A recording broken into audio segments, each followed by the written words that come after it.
Welcome to the Land Use Board for, what is this, February the 3rd, 2020. We will stand by saluting our flag.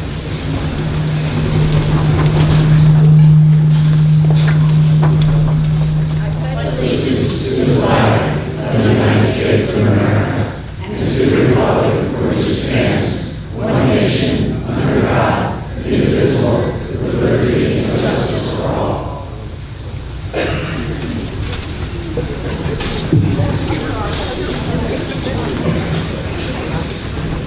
Pursuant to the New Jersey Open Public Meetings Act, adequate notice of this meeting has been provided by posting a bulletin board in the entrance hall of the Beach Haven Municipal Building and mailing the same to the Beach Haven Times, the Asbury Park Press, and the Press of Atlantic City. This meeting is a judicial proceeding. Any questions or comments must be limited to the issues that are relevant to what the board may legally consider in reaching a decision for each individual application. The forum appropriate to a judicial hearing must be maintained at all times. Mayor Davis. Here. Mr. Caxis. Here. Mr. Allen. Mr. Stevens. Here. Mr. Pisano. Here. Mr. Meadow. Here. Mr. Muha. Here. Mr. Horensky. Here. Mrs. Eddles. Here. Mr. Jenna. Here. Mr. Tinquist. Here. Mrs. Baxter. And Mrs. Lenhart. Here.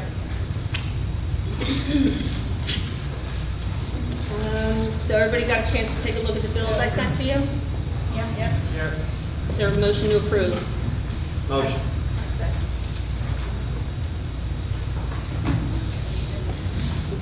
Mayor Davis. Yes. Mr. Caxis. Yes. Mr. Allen. Oh, I'm sorry, he's in here.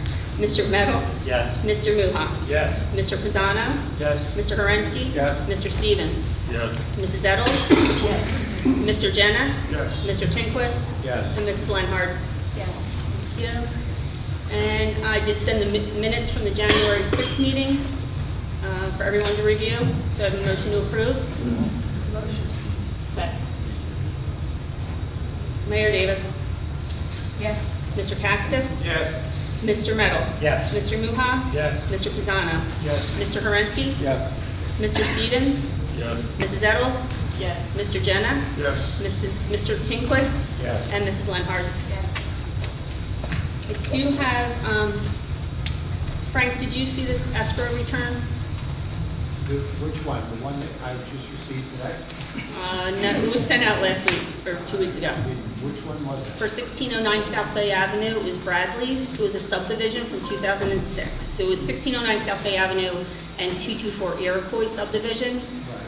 Yeah, I don't have any further invoices. You have nothing? Okay, so we will do an escrow return in the amount of $706.10 to the Bradleys for their subdivision from 2006. Do I have a motion to approve? I make a motion to approve. Second. All in favor? Aye. Any opposed? Thank you. That's all I have. Some announcements. The following were approved by the three-person committee.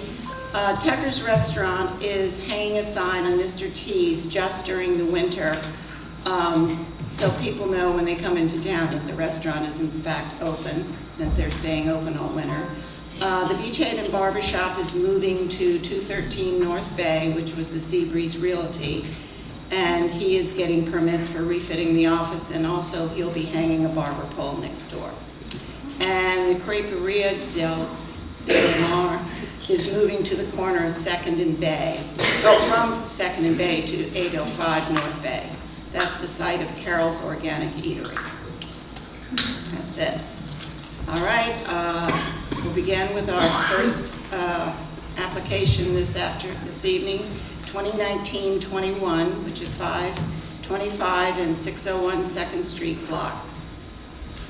148.01, lots 1, 2, 3, 4, and 204 Pennsylvania Avenue, block 148, lot 7.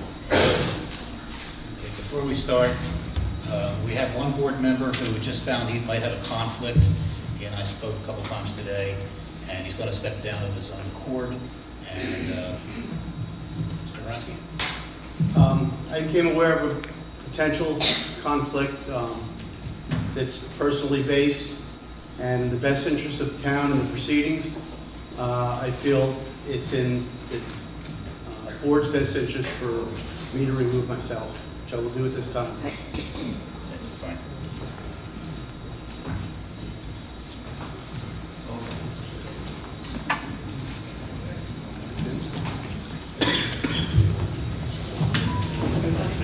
Thanks, man. You ready, sir? May I proceed? Thank you.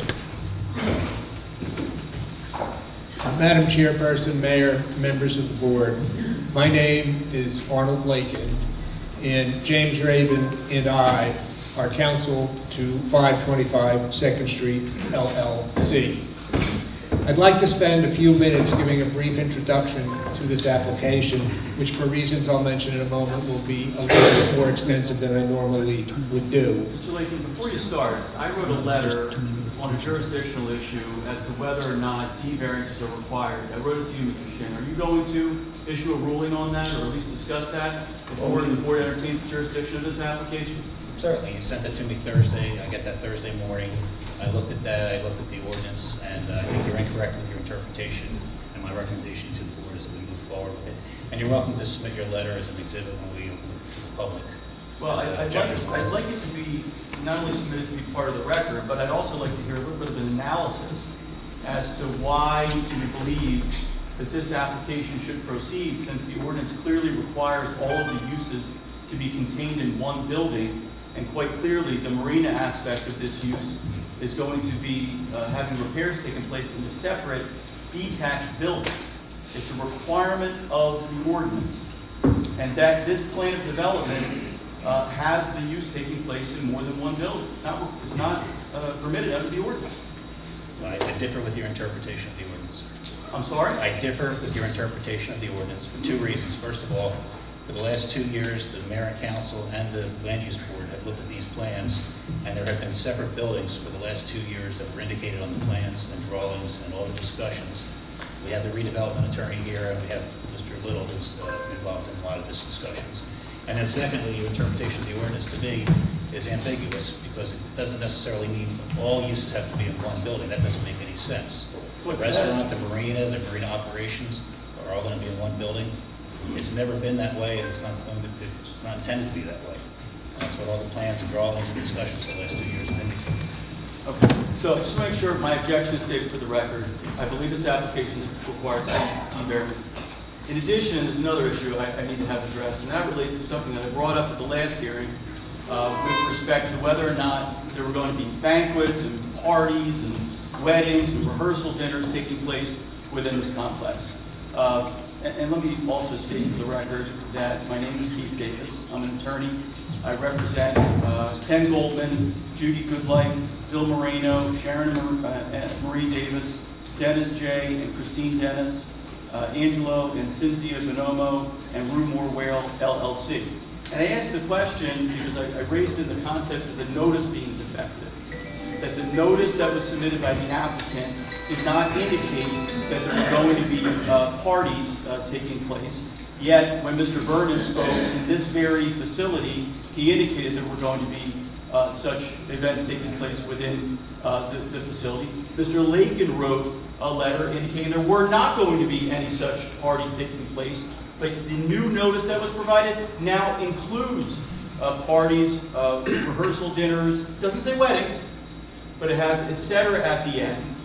And I'd like to know exactly what's going to take place, because none of those activities are revealed in the application on file. I checked that again today. It doesn't state that those activities are taking place within the application, and the application has to be complete. It has to be on file at least 10 days in advance. So everybody here in this room has a full appreciation and understanding as to what this use consists of. So I think before the application proceeds, we have to have a full understanding. What's going to be taking place within this building? Because if it's something that's outside of the parameters of the notice that's now been provided, the board doesn't have jurisdiction over the application. Might I respond? Let me first say that while I'm sensitive to the objection from the objector's attorney, it is not his role to instruct an applicant or the board how they're to proceed. It's up to me as the applicant's attorney how I wish to put the case in. Number two, we will not have weddings and large affairs. Will there be times where there's a birthday party and more people come than we anticipate, or 10, 12 people come? Sure, that might happen. That's the reason we drafted the notice the way we did. Number two, there is a good deal of case law on how specific the notice must be. It's inherent in almost any restaurant bar use that occasionally at a restaurant you're going to have a birthday party, or you'll have people come for their anniversary. It'll be more than 6 or 8 people. There is not a single case that ever required anybody to list the uses and the level of detail which the objectors advocate. The closest case is a case called Pond Run, where someone advertised as an office of a restaurant that had a liquor license. So the standard to which they wish to hold us is entirely incompatible with the law. Well, I'm going to case law too. The Bromar case is the key case in terms of what is required within a notice. And I would respectfully submit whether or not there's going to be parties in addition to this being a sit-down restaurant is a material aspect of this use, particularly when the applicant's own attorney indicated at the last meeting no such activities were going to take place within this building. Now we're hearing they are. Now that's in the notice. It wasn't previously, but it's not in the application. So if it was important enough to be included in the notice of hearing to apprise everybody here in this room about the nature of the application, I submit it's important enough to be contained in the application as well. I'm rising because I don't want, when we're before a Superior Court judge later on this matter, I don't want my silence to be construed as a waiver of the many defects that we view in this application for development. I've already discussed two. We also think that this board can't proceed because your own redevelopment plan requires CAFRA to act on the density, requires CAFRA to act on the stormwater plan before this board can even entertain the site plan application. Now, I know full well the municipal land law permits applicants to go before various governmental agencies in any order they wish to proceed. But the way in which this redevelopment plan is worded, that the governing body approved, is so unique that it renders CAFRA, renders Department of Environmental Protection, Division of Land Use, with critical threshold issues that have to be resolved, such as what the density is going to be that were under their regs. We don't know, because no such application has been filed, to the best of our knowledge, as to whether or not the stormwater plan for this application for development is sufficient. We don't know. The governing body has said, CAFRA, you deal with it. It seems to us CAFRA ought to rule on that before this application should be presented to you. So those are the 3 procedural defects that we see right now in this application. I want to make sure they're on the record. And of course, we reserve our rights to bring up those and any other issues that we see with this application in a future appeal. Just with regard to the last appeal, the municipal land use law in unmistakable language says that an applicant can first appear before a zoning or planning board and receive an approval if it's approved, subject to other permits, including CAFRA. Not only does the redevelopment plan not do what the objector's attorney says it does, but it couldn't, because the municipality is an agency of limited jurisdiction, and it must comply with all of the laws enacted by the legislature. The redevelopment plan says nothing of the sort as to what order we have to proceed in. As the objector knows, the configuration of this application may change before this board. It makes no sense to go to CAFRA first. Every single application, and I suspect the applications of the objector's clients, always went to municipal land use boards before they went to the Department of Environmental Protection. I've represented many bars on this island, and that's exactly how we do it. I agree with Mr. Lakin. That is the ordinary course of action. Unfortunately, there's nothing ordinary about this application, and particularly the way in which this use has been introduced into the MC zone through the redevelopment plan. I'm going to read right from your plan. This is your ordinance. It's the zoning ordinance. It does permit hotels to exist, but it says density shall be based on the number of units the site can accommodate based on development under the Coastal Area Facility Review Act as amended, and corresponding coastal zone management rules. Then it goes on in section C to say, impervious coverage and drainage requirements of the borough ordinance shall not be applicable to projects located on, and it references this property. However, all site development shall be in accordance with the Coastal Area Facility Review Act as amended and corresponding coastal zone management rules. So what you've done in the redevelopment plan is you've taken something that is ordinarily within your jurisdiction as a board, and you've relegated it to another governmental agency, which we submit is very uncharacteristic and unordinary. We don't see how you're going to allow density and stormwater to be determined by another governmental agency, CAFRA, how this application can proceed until you know what CAFRA is going to say about those two critical issues with respect to this mixed-use development. That's the nature of our objection, and why it is different from the ordinary case, which Mr. Lakeman is absolutely correct about. That quote, of course, says nothing about the order of appearing. We have a right to appear before the Land Use Board. That is what we wish to do. And if we're approved here, we go to CAFRA and we satisfy their requirements. If we don't succeed here, if we don't succeed before CAFRA, we lose. But the option as to what order to proceed in is the applicants, not the objectors. Thank you, gentlemen. My recommendation to the board is we go forward with the hearing and hear the application. We're here to hear this plan. The board's here to hear this plan, and we're ready to present it. Thank you. Let me begin again, if I might. My name is Arnold Lakin, along with Jim Raven. I am counsel to 525 2nd Street, LLC. I'd like to spend a few minutes this evening discussing the nature of the application, the context in which it arises, and introduce you to the witnesses we will be calling. Initially, just by way of observation, our first witness this evening was intended to be Chris Vernon, who is a principal of the applicant. As many of you know, and those who have seen the sign, Rest in Peace Dickie, Chris's close friend Dickie passed away. The funeral was today, so we will not be able to, and Chris is at the funeral in Pennsylvania, as is his entire staff. So Chris will not be our first witness. We will begin with the engineer, and the next hearing date we will have to bring Chris in. Let me start, if I might, with the nature of the application. The developer is 525 2nd Street, LLC. The property is known as Block 148.01, lots 1, 2, 3, and 4, and Block 148, Lot 7. It is known to many of you as Morrison's Marina, which has operated for many years until it suffered an unfortunate fire several years ago. This application has several elements. The first is a 3-story, 102-room hotel along 2nd Street, which will include a pool and a lounge area, and you'll hear a good deal more about that. The second is a 400-seat restaurant with indoor and outdoor seating. The third is a rooftop deck with 200 seats. The fourth is a public marina, which must remain public under the redevelopment agreement, which I'll speak about momentarily, with certain ancillary uses such as a ship store, 137 boat slips, dry storage for the winter.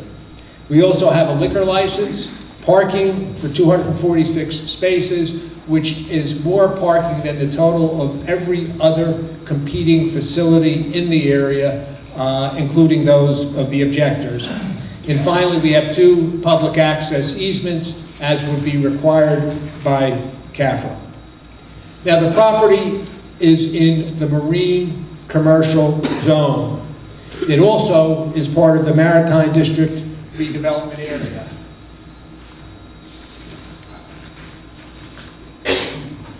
As a consequence of being within a redevelopment area, the application of the law is a bit different than what would be the case were this a typical zoning application. Let me start with the way the redevelopment plan is structured. The redevelopment plan essentially contains certain provisions which require which anticipate certain types of hotel development at this site. The interstices, the omissions in the plan, are to be filled by the requirements of the marine commercial zone. The marine commercial zone at 212-15 permits 15 uses. So it's possible for a developer to develop this property in accordance with the marine commercial zone. Among those 15 uses are the RA, residential A, single-family dwellings, RB, two-family dwellings, outdoor boat storage, and indoor boat storage in buildings that can be 2 stories or higher. The zoning at this location has not been conducive to development. It has remained fallow for many years. As a consequence, the governing body took advantage of a statute which the legislature enacted in 1992 called the Local Redevelopment and Housing Law. That statute is designed to encourage development of underutilized properties and to extend the authority of local governments by allowing them to enter into redevelopment agreements that include requirements they could not impose on a developer who proceeded who wish to proceed under the zoning ordinance. The redevelopment statute affords greater authority to a municipality than it would have under a zoning ordinance. Now, the process for redevelopment consists of 4 steps. The first is a designation of property as being an area in need of redevelopment. Statute contains approximately 5 or 6 different criteria that have to be satisfied. Basically, if the property is significantly underutilized for many, many years, it satisfies that test. The second is the adoption of a redevelopment plan. A redevelopment plan has already been adopted, and we have to adhere to the requirements of the redevelopment plan. The third is the designation of a redeveloper and the execution of a redevelopment agreement. That also has been accomplished. And that is the vehicle that this board, that a governing body can, and in this case has used, to extract commitments from a developer that it could not obtain in the zoning context. And the last step is the step we're here for today, and that is land use board review. I said a few moments ago that one of the advantages to a municipality of proceeding under the redevelopment law is the ability to require, to the governing body to require commitments from a redeveloper it could not require in a zoning context. As this board is aware, if an applicant comes in with a fully compliant plan, they are allowed, they're guaranteed an as of right approval, and there's a limitation as to the number and types of conditions that can be imposed in that context. The redevelopment law is different. It anticipates the negotiation of a redevelopment agreement. And in this case, we have negotiated a redevelopment agreement that contains significant commitments on behalf of the applicant this evening. Number one, we are prohibited from converting the marina to a private marina or to any type of condominium ownership. It must be a public marina. Number two, the redevelopment plan specifies what the attributes of the marina, the redevelopment agreement, The redevelopment agreement specifies what the attributes of that marina must be, what type of storage it must have, what type of facilities it must have. Third, the redevelopment agreement specifies design criteria for the hotel and restaurant, none of which are included in your zoning ordinance. Fourth, we are required to undertake certain commitments to allow parking for the Marlin and Tuna Club and the Beach Haven Charter Fishermen, 20 spaces for the former, 9 for the latter. None of this could be required or even asked for in the context of a traditional zoning ordinance.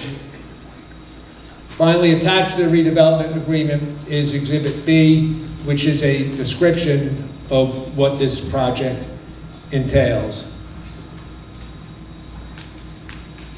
We understand that there is some public opposition to this application and there is some public support for this application.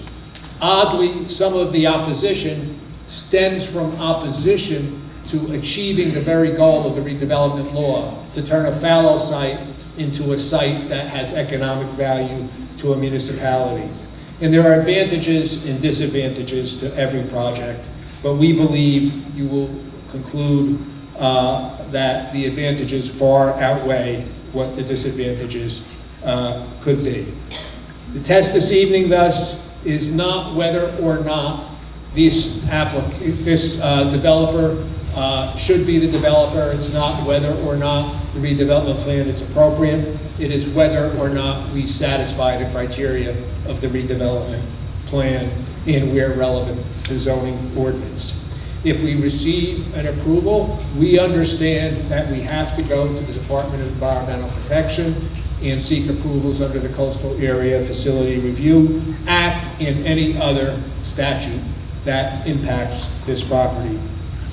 This evening, we hope to have 4 witnesses. The first will be Gary Vecchio, who is the engineer who prepared the site plan for the project.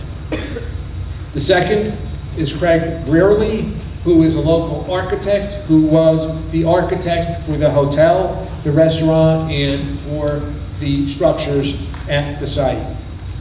The third is Betsy Dolan, who is an expert in traffic issues, who will provide testimony on the impact of traffic on this community, which I think everyone will conclude is de minimis. Finally, the last witness is Karen Rapuso.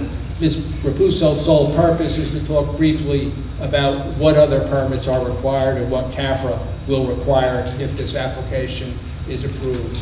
As I indicated at the outset, it was our hope that Mr. Vernon would be our first witness, but because he's in Pennsylvania at the funeral of his friend, and I think some of you might have even seen the Rest in Peace Dickie signs, he could not make it this evening. So with that introduction, I'd like to call as my first witness Gary Vecchio.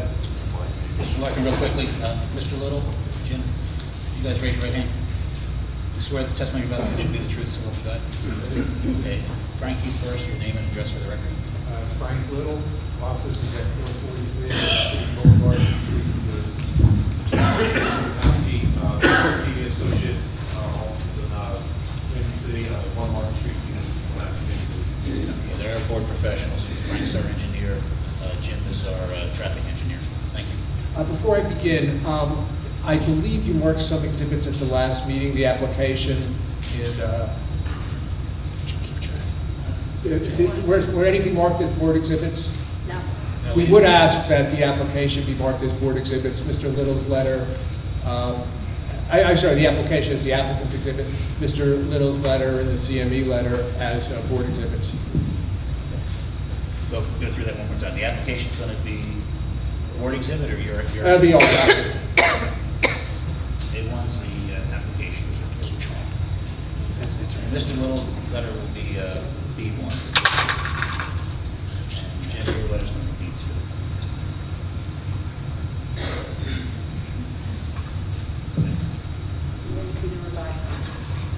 The revised letters, the start ones, December. We can't hear.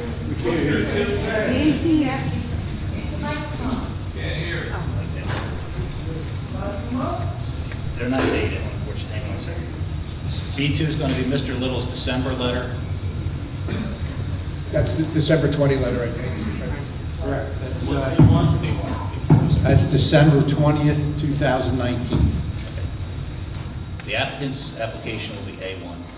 Mr. Little's letter will be B1, and Jim's letter will be B2. I'm sorry about that. Okay?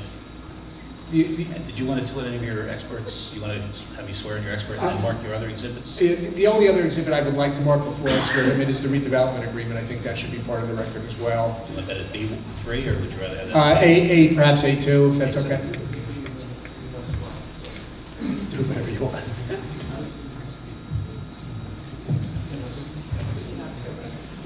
Okay, will that be marked then? I can hand it up. Yeah, that will be marked. Mr. Raven had sent a proposed list earlier, so I was working off of his list. I apologize. I can't hear you. Okay.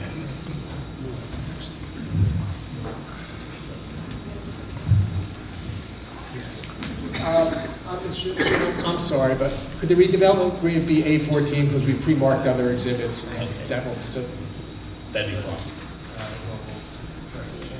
A14 is a redevelopment agreement. Thank you. We'll fill in the rest later.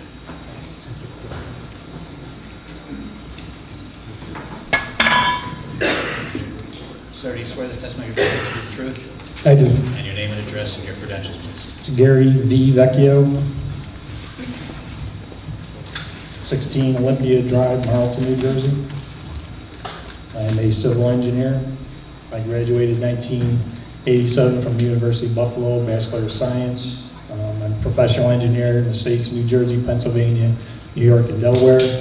I worked for Taylor Wiseman Taylor for 32 years as a site civil engineer. Okay, sir. Does the board recognize him as an expert?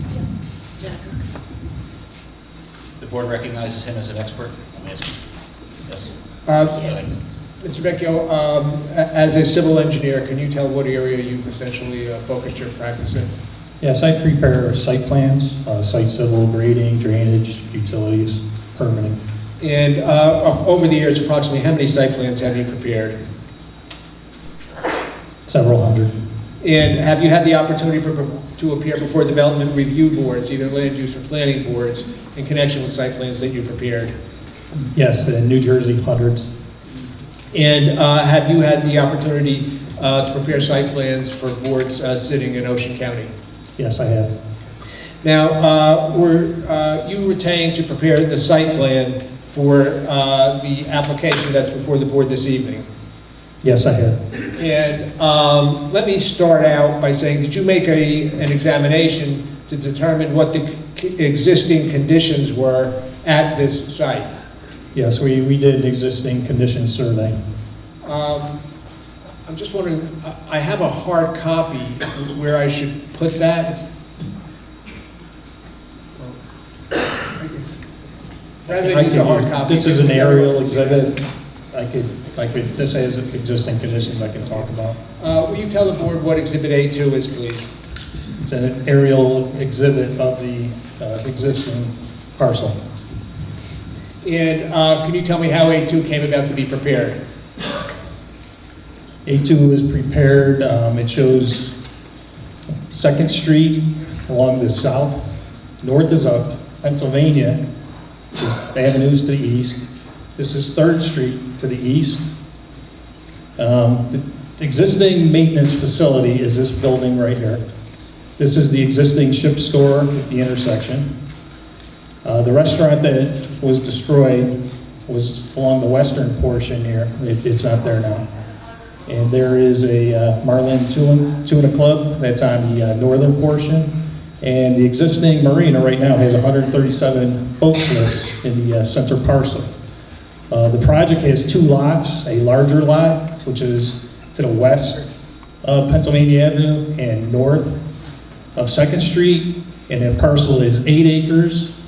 And if you take the water portion out, it leaves 3.5 acres of uplands.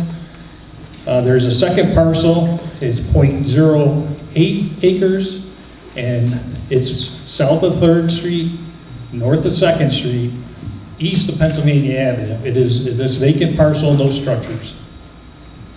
And the parcels to the south, just on the bottom of the map, can you just tell the board what that consists of, what kind of development that is? Yes, south, as you go from the Pennsylvania Avenue and 2nd Street, it is residential to the east.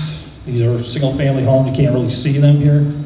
And as you go more towards the Bay Area, it comes, this is residential, and it goes down to, there's commercial. This is Birds and Betty's bar restaurant. And then the public parking area is also along the south. And then you hit the waters to the west, the Bay, and waters to the north. Pennsylvania Avenue is a dead end at the Tuna Club.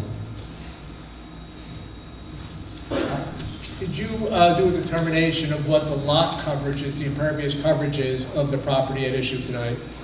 Yes, both parcels is 100% impervious coverage. Now, are you're familiar, or are you not, with the development proposed on this property? Is that correct? Yes, I do.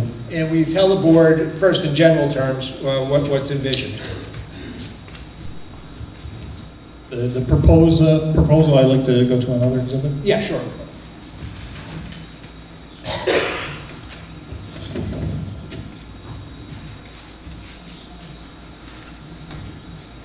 Before we go to that next exhibit, might I just vote for A2 in evidence?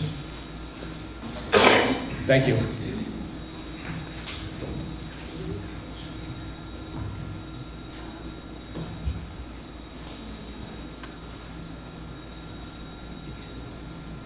Jim, it's A3.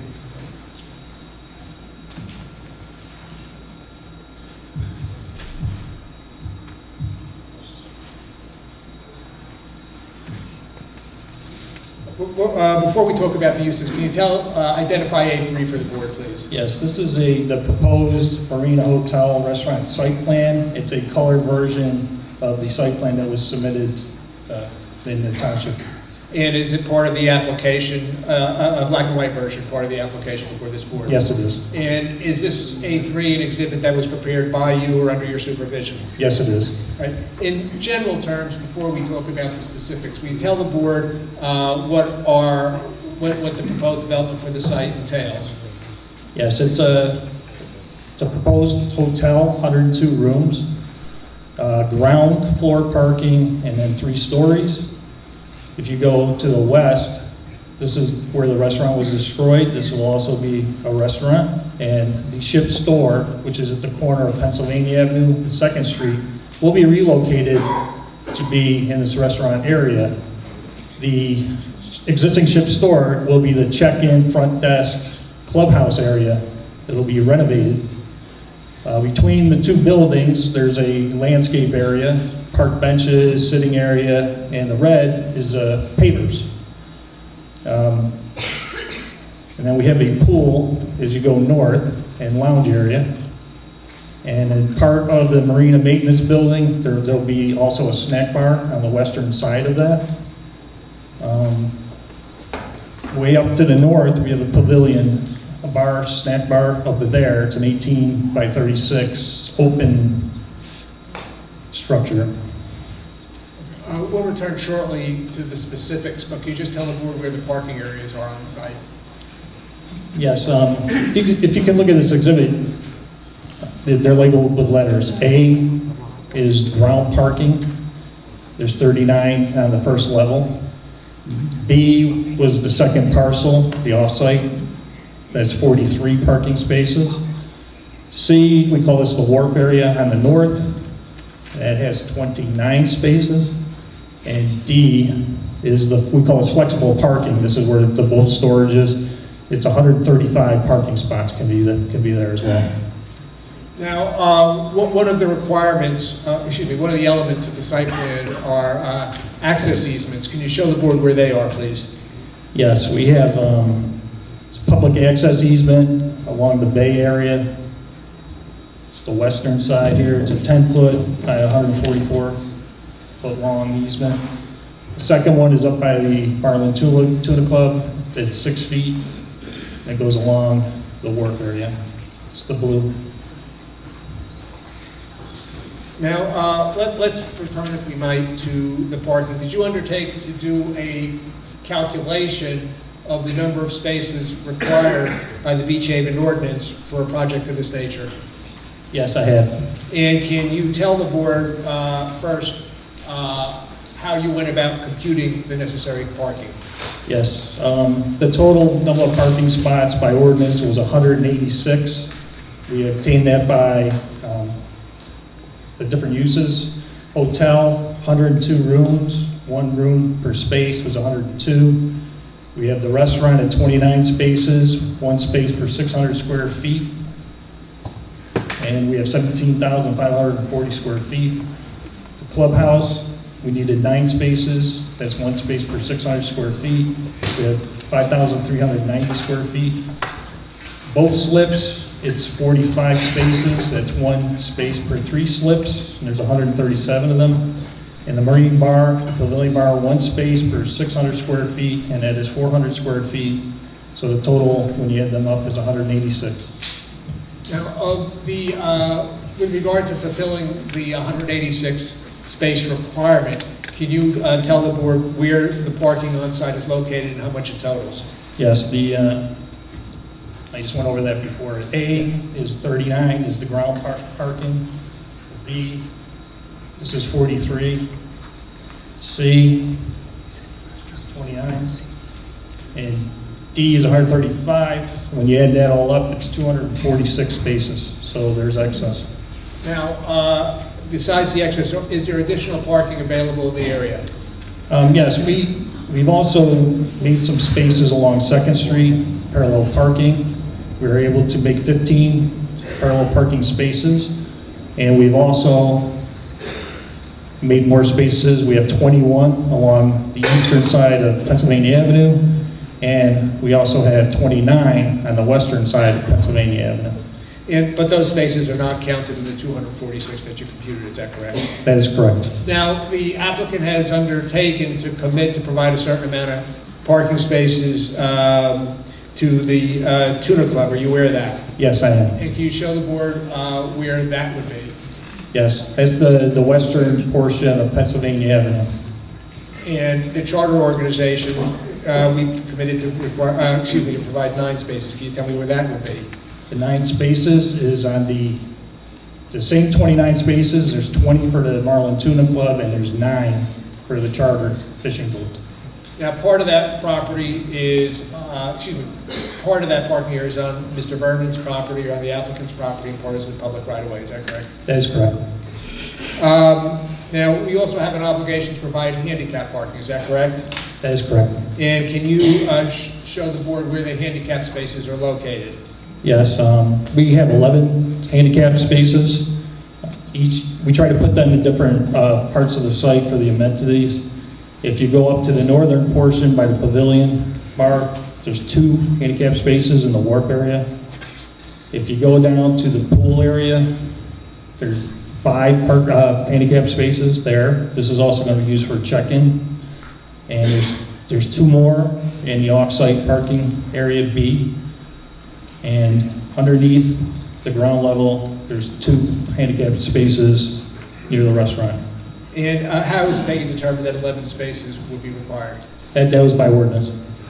I neglected to inquire, does Mr. Vernon have a plan for valet parking?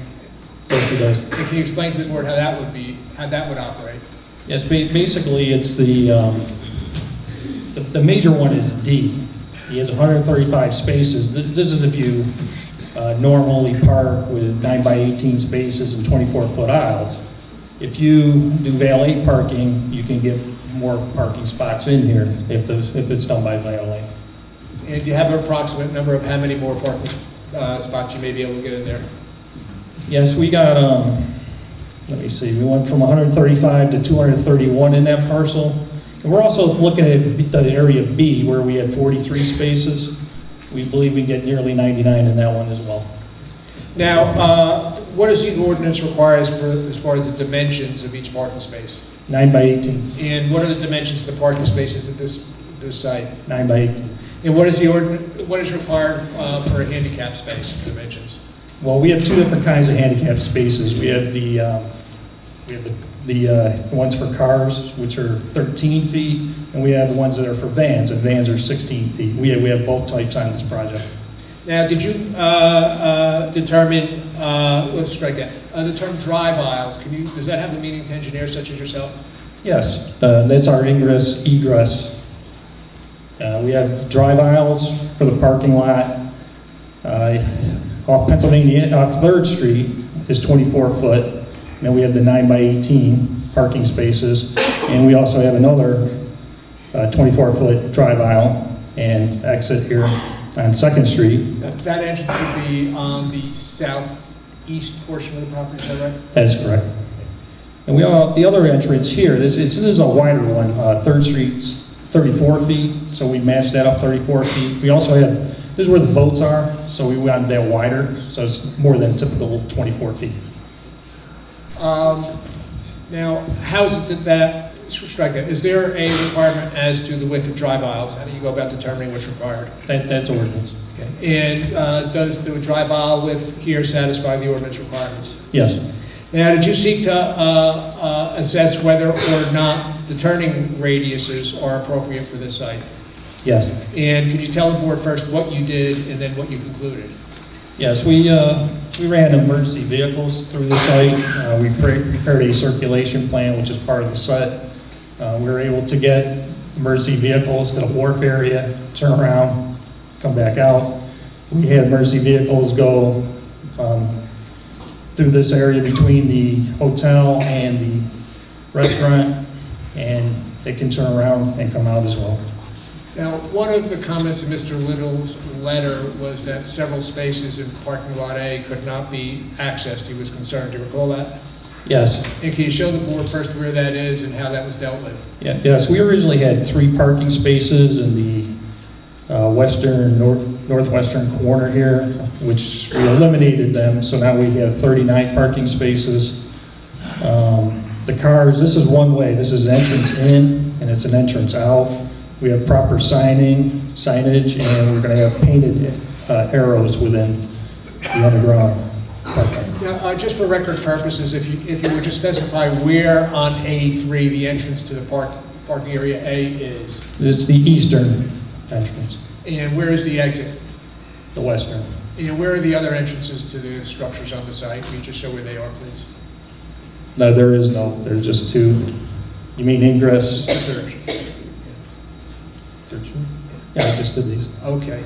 Now, are there pedestrian sidewalks located throughout the site? Yes, And can you tell the board, first of all, what color they are so they can discern which they they're the red, and these are going to be the brick pavers. And why is it that you opted to use brick pavers? We tried to match the master plan. And can you show the board the area where sidewalks are located? Yes, it's the western portion of Pennsylvania Avenue along the frontage. And then we have the northern side of 2nd Street along the frontage. And then we're going to have the public access. We're going to have the sidewalk in there along the bay. You'll be able to go all the way up this little peninsula. In here, there's benches and there's fire pits. There's amenities here. And a bait shop. There's a bait shop right there at the ship store. Bait shop would be the southwest corner. Yeah, southwest corner. And it's the red sidewalk. We connect to the entrances and exit of the hotel. And then we connect to the landscape garden area. There's sitting area, there's 4 benches, plantings, lots of plantings. And then we have the pool, lounge area. So it's connected there, and it comes up to the check-in clubhouse. Now, there are certain red hatched areas in the right-of-way of Pennsylvania Avenue. Can you just tell the board what that is, please? Yes, it's a traffic feature. This is to have traffic coming. It's just when cars drive and they got a different texture, it slows them down. So we added 2 at the intersections to slow cars down. And that is something the applicant could put in if the board wishes or if the board doesn't desire it. Yes, he offered that. It wasn't required. With regard to amenities, you pointed out where benches are. Could you just show the board where on the site benches are located? Yes, there's benches along the wharf area, and there's benches along the peninsula, and there's benches along the garden area, and there's also bike racks. We tried to put bike racks over by the clubhouse area. And approximately how many bikes would fit in the bike racks? You have a rough idea? No, they're about 10. Did you also undertake to prepare a landscape plan? Yes, I have. Could I just ask that A3 be marked into evidence, Mr. Shin? Yes.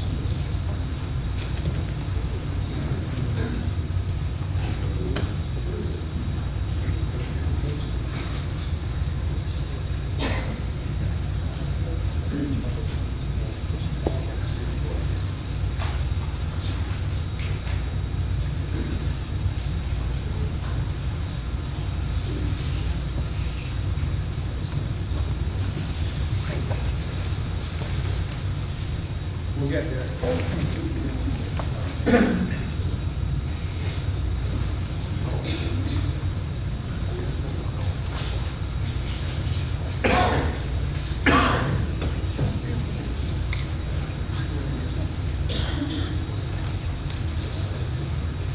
I'm sorry. Just follow.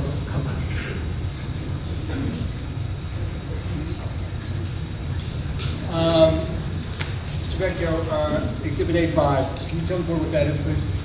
Yes, this is a colored version of the landscape and lighting plan that was submitted in the package to the borough. And was that prepared by you or under your supervision? Yes.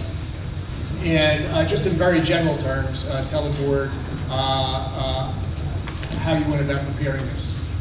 Yes, we got the big circles are street trees and shade trees. We tried to place them along the, between the building and the sidewalk areas. We planted the English garden landscape plan, it's extensive landscaping in here. It's a lot of ornamental trees. Along the marina area too, we have scattered, these are like shrubs and more street trees along the northern portion. It's a mixture of native vegetation. And how is it that you came about to select the vegetation that we have on the site? It's the native one, and it's we have a landscape architect in the office who designed this. And approximately what is the height of the street trees? Street trees are 12 to 14 feet.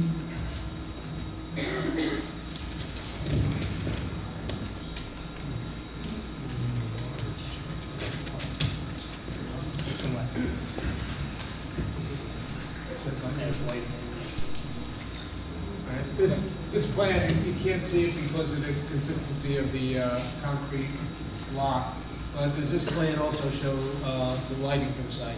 Yes, it does. And first of all, in connection with the lighting, what criteria did you use? Did you develop this lighting plan? Yes, I did. And can you explain to the board what criteria you used to develop it?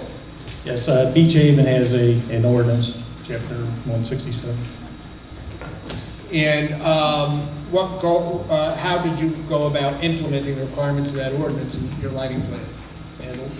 That is to provide lighting for safety and security along sidewalks and parking areas. And can you show the board where the lighting will be located on site, please? Yes, there's lighting is provided along the wharf area, along the parking lot in D, and the parking lot near the pool area, and they're along the frontage of 2nd Street. And we're going to provide smaller lights along the peninsula.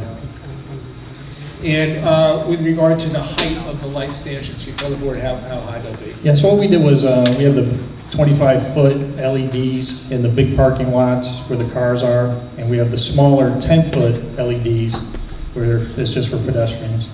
And what will be the power of these lights? How many lumens? 10,000 lumens. And what, if any, effort is made to prevent off-site spillage? Yes, these are the mounted LED lights. They throw the light down. There's a shield on the top. And approximately what hours will the lights be operating? These will be dusk to dawn.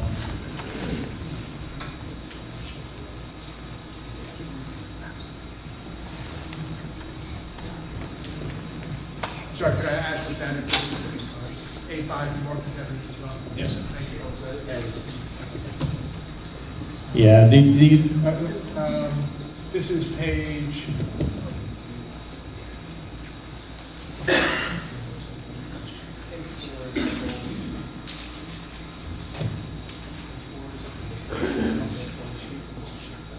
This is sheet 17 of Exhibit A4. Mr. Vecchio, will you first tell the board what this exhibit shows? this shows the details of the lights. And starting on the right-hand side, can you just explain what the light details will look like?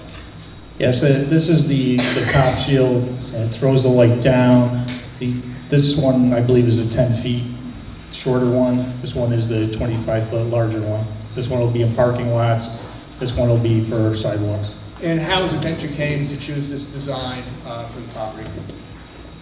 So this is a modern light that's used today. And while we're here, do you show any bike racks or any other side amenities in this exhibit? Yeah, so we try to go through the master plan. There's picnic tables, trash receptacles. This is part of the master plan and the bike racks. Now, with regard to drainage, did you undertake to assess the drainage of this property? Yes, I have. And what is the current condition with regard to drainage, huh? It's 100% impervious. And did you make an effort to satisfy the CAFRA requirements in connection with your drainage plan? Yes, I have. And can you explain to the board how you went about to do that? Yes, and it's not just the CAFRA requirements, it's the Borough of Beach Haven has drainage requirements, and what we're going to do is recharge. The roof drainage from the hotel will go into a pipe system with stone, filtered fabric, and that'll take the water away from the existing municipal system. So there'll be less water going into the municipal system, which was part of the stormwater ordinance of the borough. We have a decrease in pervious area with the plantings that we have, so we're decreasing. The 100% will be closer to 91.7% for a big lot and 97.5% for the smaller lot, so there's less impervious. And you used the concept of recharge. Can you first tell the board what that is? Yes, one of the DEP CAFRA requirements is 100% of the average pre-construction groundwater is recharged and maintained. So we're going to take what's going there now and provide more into the ground. And the water that you're going to be recharged, will that be essentially runoff from the roof? Yes, we're using the roof water because that's a clean water. And you understand that ultimately any kind of drainage plan must be approved by Division of Coastal Zone Management of DEP, is that correct? Yes. Now, with regard to utilities, can you tell the board how this property is served with potable water? Yes, there's potable water along 2nd Street as well as Pennsylvania Avenue. We're working with the Public Works. And what about sanitary sewer? Is that capacity available? The capacity is available. We're also working with the Public Works of the borough. And how is it that you go about obtaining a commitment for sanitary sewage work, sanitary sewer capacity? Well, the commit we have to do, it's an application to the Public Works. We've been in contact them. We have verbal commitments that there is capacity. We just have to work on the details if there's any upgrades.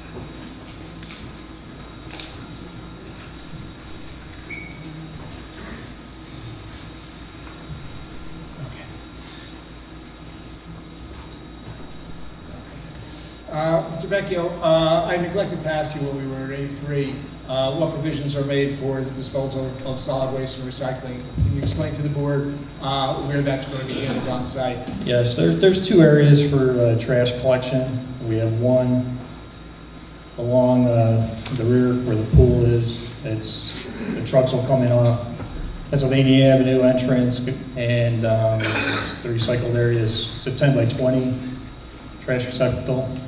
There's also a second one.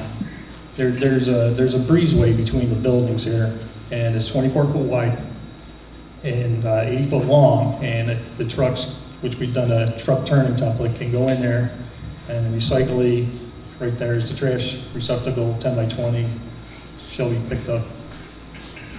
And with regard to the loading zones, can you tell the board how loading and unloading will be handled with regard to deliveries? Yes, the deliveries is also in the same area, in the breezeway. It's 24 foot wide and 80 foot And to the long. southwest corner of the property? It is yes, southwest corner. The deliveries will be off the street. There was a little confusion about the striping here. The striping here is no parking. That's what the striping is here, so no one blocks this entrance. Now, with regard to fuel for the marina, can you tell the board how that is currently handled and what the developer's plan is? Yeah, yes, there's existing gas pumps located western side.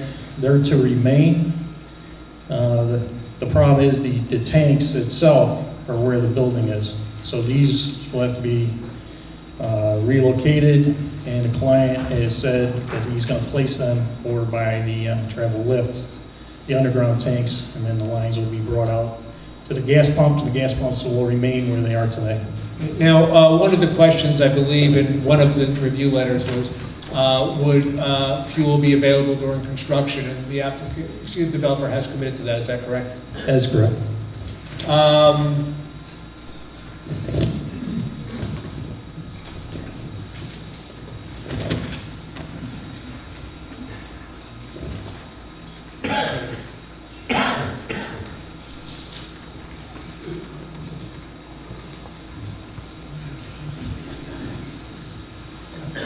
Madam Chairwoman, would you prefer us to go through Mr. Little's letter now or after all of our experts have testified?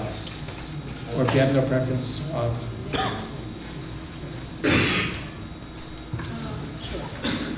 wants to go through it now. I'm sorry. We'll go through it now. Okay. Mr. Vecchio, you've had the opportunity to review letter provided by Mr. Little, is that correct? Yes. And that review letter was dated December 20th, is that correct? Yes. And did you consider each of the questions that were raised by Mr. Little? Yes. And I'd like to run through each of the issues, and beginning with page 5, where there's a question about the public restrooms. And for the public's benefit, I'll simply read it. It appears that this required amenity is provided on the ground floor of the hotel on the architectural plan. However, they may need to be relocated to comply with the coastal A zone requirements. Is that something you've reviewed? Yes. And did you reach a conclusion as to how that would be handled? We have to, the architect's going to answer that. Oh, okay, I'm sorry.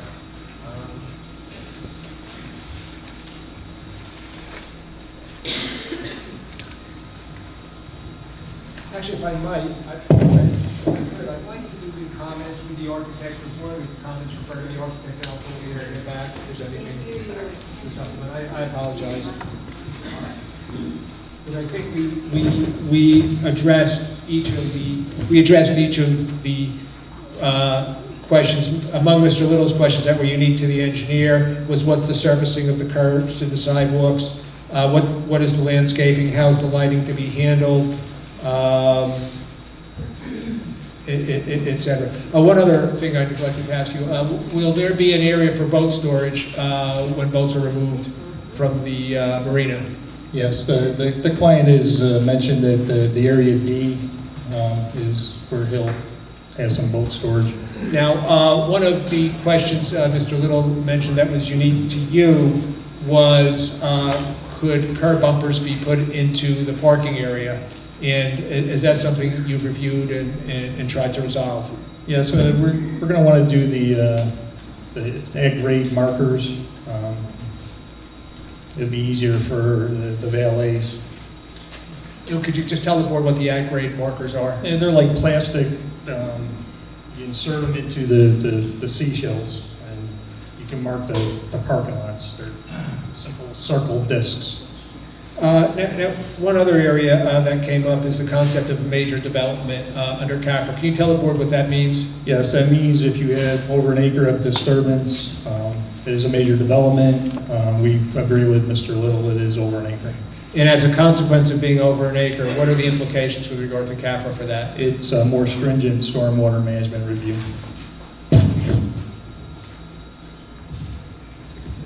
That's all the questions I have for this witness.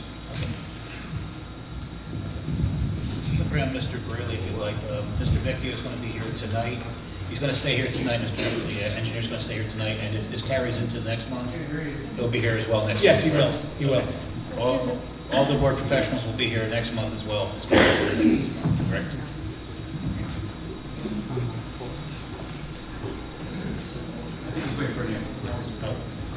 Oh, I'm sorry.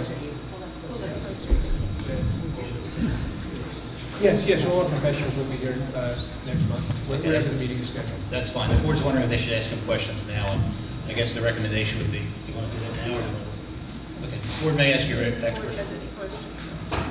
Yeah. The board's going to ask a question.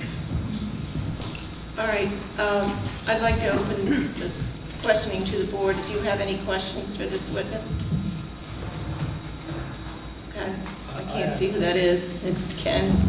I have one. Pretty sure you just answered it, but one of my concerns, or our concerns, were that as per our redevelopment plan, we're taking a look at these individual, we're looking at these individual lots as an aggregate total.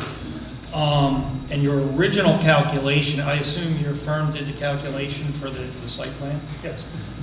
Came up to 0.99, just under an acre. And then our engineer came up with 1.25, that's a 25% variance. It's a little bit, that's a big number. Well, we agree, it's over 101.25. Okay, It's probably a little more than that. I'm just saying that, It was, take a look at it, that's a big variance when you came up with it at first, and now we're looking at a 25% increase. Well, a lot of it was the client had a lot of, for the handicap parking spots, the pavers, there's a lot more sidewalks, there's more amenities. It just grew and grew and grew, and there was a little number on the plan. So it's gonna go through as a major, not a minor. Okay. Any other questions? Go ahead, Jim. Concerning the boat storage area that you have noted there as Area D, there's quite a lot of boats stored in that marina right now through the winter. And is there an estimate of how many boats can be stored in that area for the future? And the second part of the question is it intended that boats will be moved in and out of that area through that area, or are they going to have to access the marina and have boats, just driven there through the water?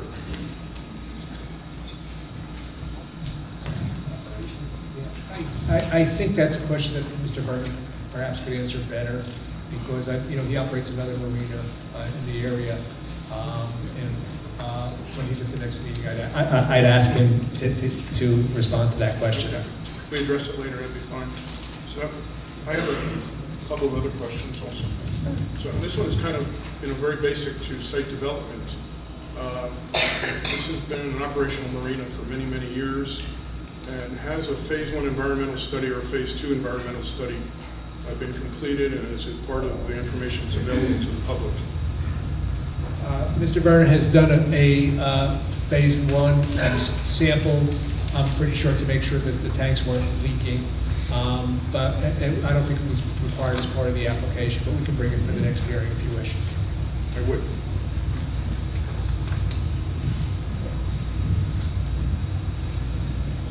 Yes, the drawings are done professionally and they're very accurate, but I don't get a real good feeling for how this is going to impact the area.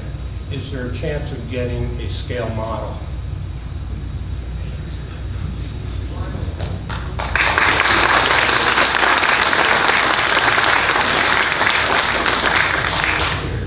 I could certainly ask Mr. Vernon to prepare something like that.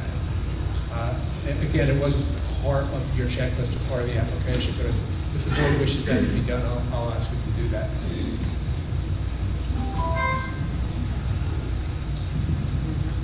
As far as emergency vehicle access, you have an 18-foot wide driveway between the restaurant and the hotel. You said, I'm sorry, 24. You said you had emergency vehicles drive around, or did you do that on a scale model? We have a computer program that you can run the trucks through the building. The trucks did that scale model? It's part of the set, similar to the sheets in the back called circulation. They take into account the different types of apparatus that we may have here? Yes. And how much space is between the dock walkway and the hotel for possible fire suppression? How are they going to access it from the north side of the hotel and the marina?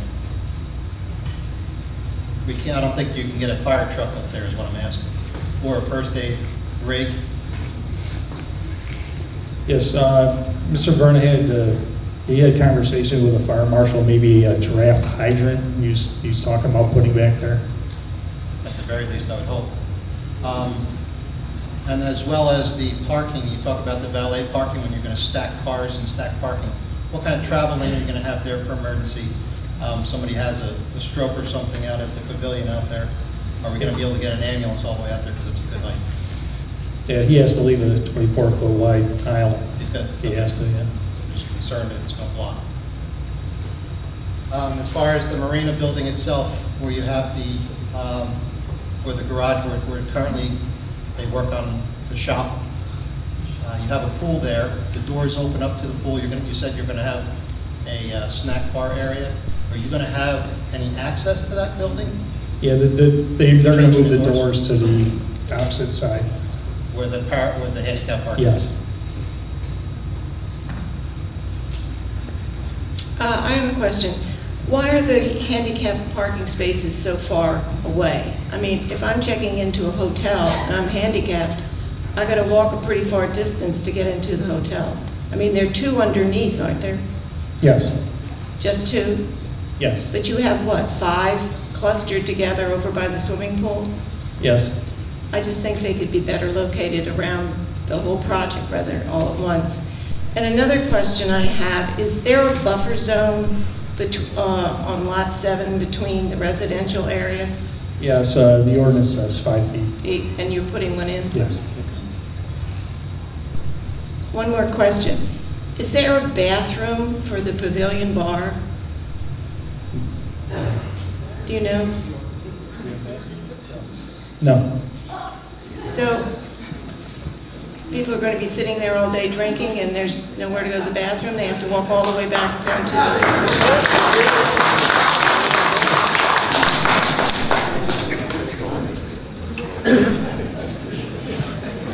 And one other question. When you drive in the 24-foot wide entrance, there are 2 bowlers there, and it says a pump. What kind of pump is that? And that's the gas pump. We're going to leave a gas pump right there? That's the existing one that's going to be removed. Oh, it's going to be removed. That gas pump Well, between the... it's the bollards for the tanks. The tanks are to be moved, not the pumps. So it will have access to gasoline right there? No. When we're done, it's the access of the gasoline is going to be over by the.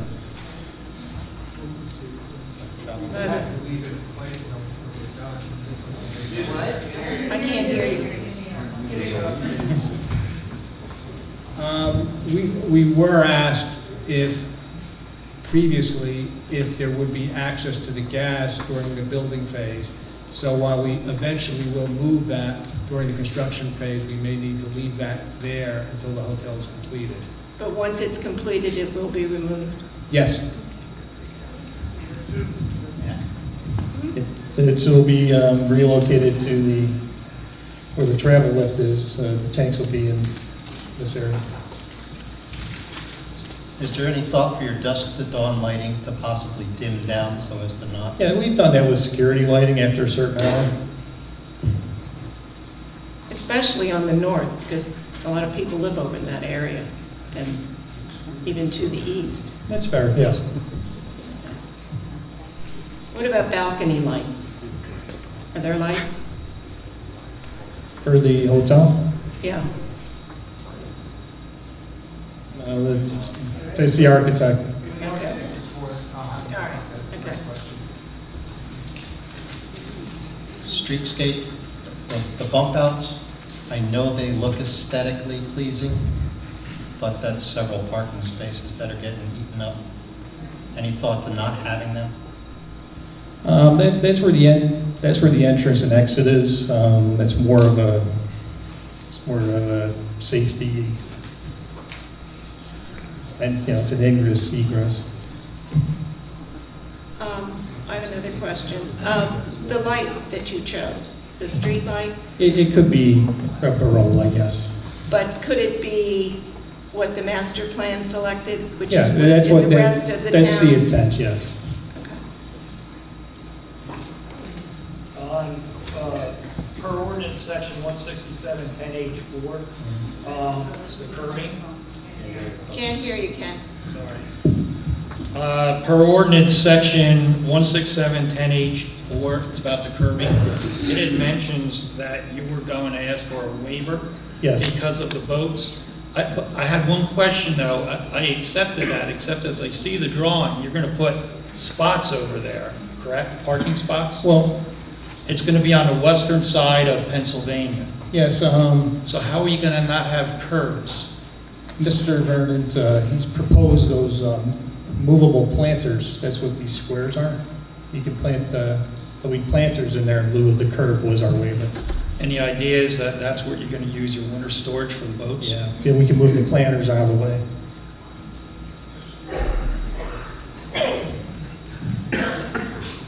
I have a question. Of the 102 rooms, are there any suites? And what is the occupancy of the rooms and suites? Save that for the architect. The architect. Okay. I have an additional question on the parking. So you had repeatedly stated that the parking, that the available parking was going to comply with the town ordinances. And this is very different. This is a very different project than I think the town has ever seen before. And I'm not sure this needs to be reviewed again from a parking standpoint, because as an example, has personnel parking been taken into account for this hotel? There's going to be quite a number of people just working in this facility.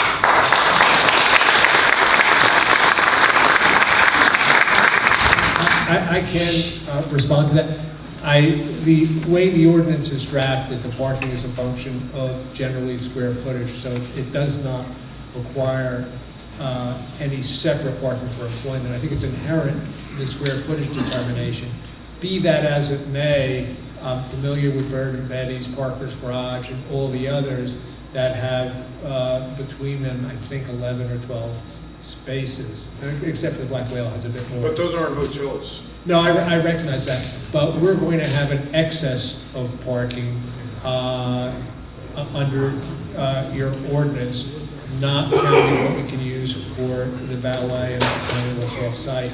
So we think we'll mitigate some of the parking deficiencies in that neighborhood attributable to something like Bird and Betty's, I know, has an occupancy, I think, of 1,100 when it was the catch. So we think we'll mitigate the adverse parking impacts. I don't know what our process is, but I think it's something that should be reviewed. So. I have another question about parking. The 29 spaces that you're giving to the Marlin Tuna Club, why are they getting them, and why isn't it just for the public parking? Well, it's a seasonal thing. It's I suppose May through September. It's 6 to 6, so after 6 p.m. Well, wait a minute. They get to have an event and use the parking in the parking lot. They have 29 spaces. They're for 7 months, from May to November, and they're going to have 5 events or 6 events. I don't know what it is. That's one a month. I don't know how long an event lasts. Is it a couple days? Is it a week? But I don't understand why we're giving public property for parking to something. Wait a minute. Why don't they put the parking, if they want to give them parking, put it in the parking lot and leave the outside for people in town to use? Because it seems like it's a privilege. They're giving parking to privileged people who belong to a special club. And that's not what the town's about. It's providing parking to everybody, if we can. So if they can park there during the season, because it's not a problem after the season, if they're allowed to park there from 6 in the morning till 6 at night, nobody's going to parole that. So they come in and they park at 5, and they stay there till 11. Also, a lot of people that belong to the Marlin Tuna have boats that they probably keep, I don't know the number, at Morrison's. So they're going to have a parking space inside for their boat, and then they're going to have one outside on the street. It just seems it's a lot of parking for the Marlin Tuna. And I don't know that just doesn't feel right to me. I think you can give them parking, because I know they have none, but they've never had none, and they've done fine. But it just, for some reason, if it's public access property that you're going to put a parking space on, it should be for the public. That's all. If I could just respond to that, that is certainly something that we can explore and hopefully have an answer next week. But the requirement for parking for the Marlin Tuna was something we were asked to do by the governing body, and we were essentially required as part of the redevelopment agreement. So But you weren't required to put it in that location. They just asked you to provide some parking for them, but not in that exact location. No, that's correct. One of the reasons we opted for that location is right now, and our traffic expert can talk more about this, that property is owned by Mr. Vernon. Morrison's and Mr. Vernon, in part is the public, so there's essentially parallel parking now. By Mr. Vernon ceding his portion so it could be perpendicular parking, it created more spaces. So I think that was the thought. I'm not saying that he shouldn't change it, but the thought was because we were creating more spaces by ceding the private area, that would be the area to accommodate the charter fishermen in the Marlin Tuna Club. But we are committed to doing something, so if we have to move it somewhere else, we have to. I just think if I'm coming into town and I'm looking for a place to park down there, I'm more intimidated about driving through the opening and parking in the parking lot than I am parking on the street. Right. So I would have more of a tendency to want to park on the street than go in the parking lot. I think that is something before we make a commitment, we need to talk to the Tuna Club. By we, I mean the applicant.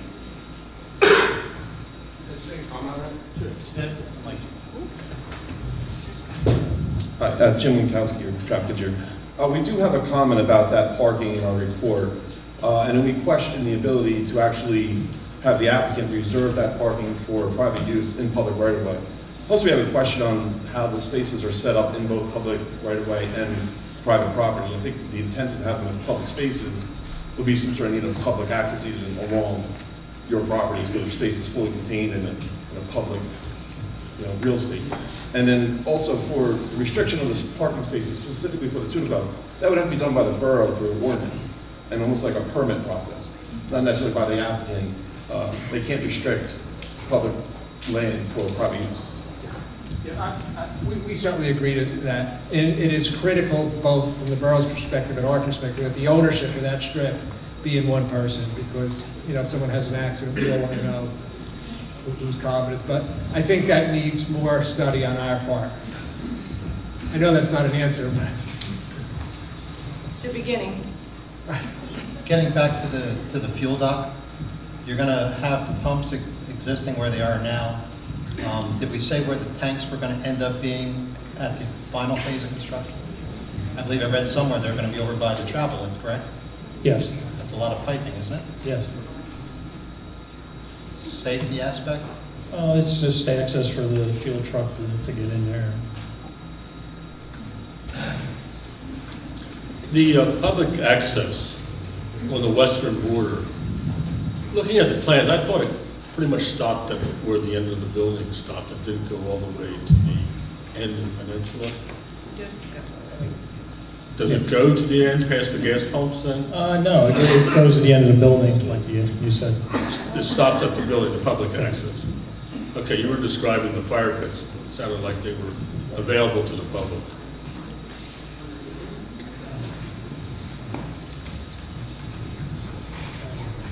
Say that one for Chris.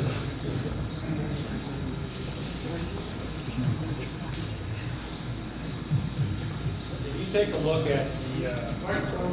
you take a look at the parking spots that you provided, I assume that this hotel is going to generate interest with people that are not part of the hotel, people that are not part of the restaurant, and it's going to require more parking. If you take a look at the 186 versus a 246, excluding the off-street, that allows 60 parking spots only, in my opinion, for all the interest that that spot would generate. What is that going to do to parking in the area? Our goal is, sorry.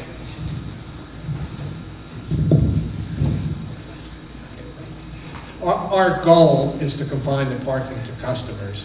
So some customers, we'll need to have some enforcement mechanism with people out there, but our goal is to confine it to customers, so we think it will be certainly ample for the demand that we create. Is that dock not public? I'm sorry? That dock's public, correct? Bulkhead? Which dog are you talking about? There's the one on the western side, That's public. correct? How? Yeah, it's public access. How are you going to control how they park? I mean, you're going to generate a lot more, my point is, I feel you're going to generate a lot more interest in 60 parking spots. We might, I just don't know. But I do know that compared to the street parking generated by every other use, I mean, the catch, for instance, used to have a capacity of 1,100. We're not going to have the kinds of impact you see from the other uses by any means. But we may generate more than we have the capacity, but because we meet the ordinance, essentially that has to be deemed to be satisfied as a matter of law. We do meet that ordinance.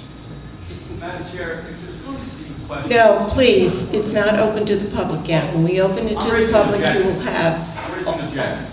My objection is that Mr. Layton has provided testimony. I think these are good questions from your board members, but I think they need to be answered by the professionals who have expertise in the areas that they're being asked about. And they shouldn't be answered by the attorney who doesn't have expertise in that field. That's my objection.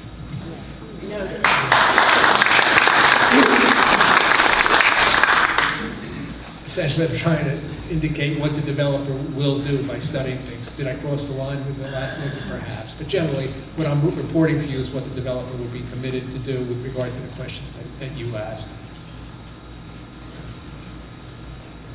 Any more questions from the board?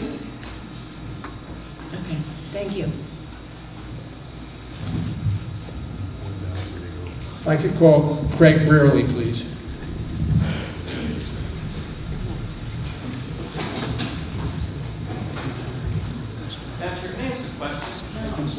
No, please sit down. Please. Please, sit down. You will have your chance. When? You will have your chance. When? I'd like to know when. After we hear testimony. So if all the witnesses are going to be presented by the Correct. applicant, and then I'll have the ability to cross examine Correct. them? Thank you.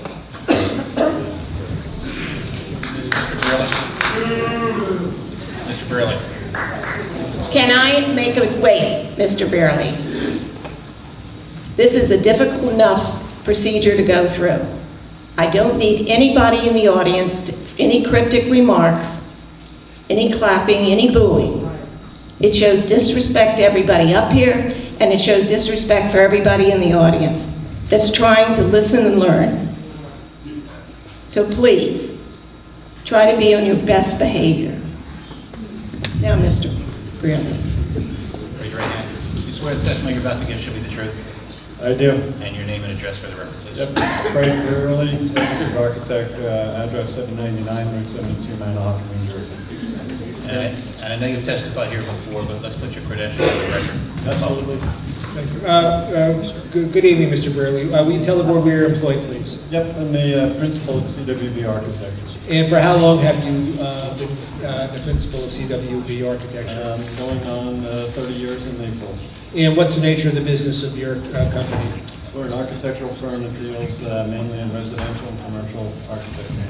And do you have any licenses, professional licenses? I do. I'm currently, and for the past 30 years, registered in the state of New Jersey. And will you tell the board, please, what your educational background is? Yep, I hold a Bachelor of Arts in Architecture from the University of North Carolina in Charlotte, way back, unfortunately, I aged myself in 81.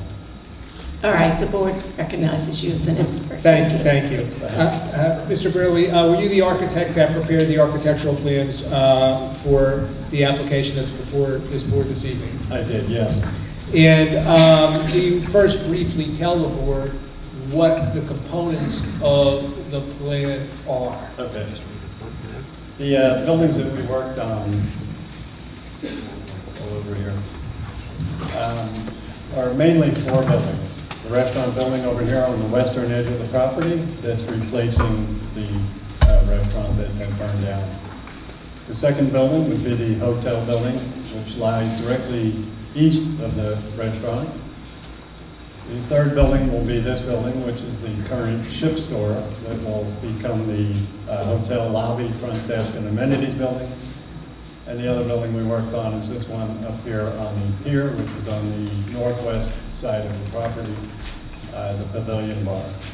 And one of the requirements of the redevelopment plan is that we have a hotel with a certain height limitation, is that correct? That's correct. And do you know what that limitation is and whether it's satisfied?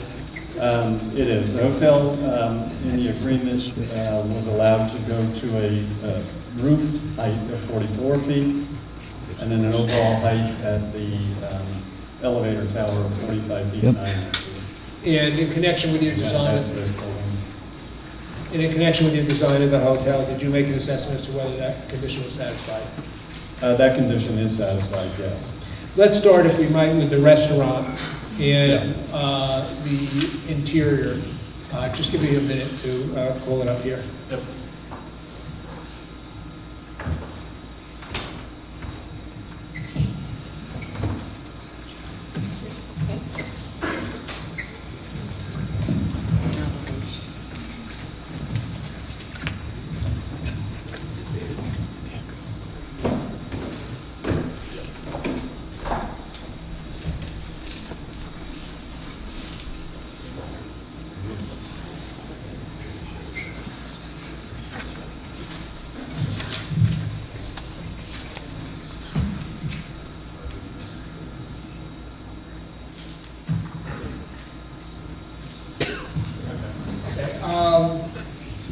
Mr. Gurley, I'll show you an exhibit that's been marked A12. Will you identify that for the board, please?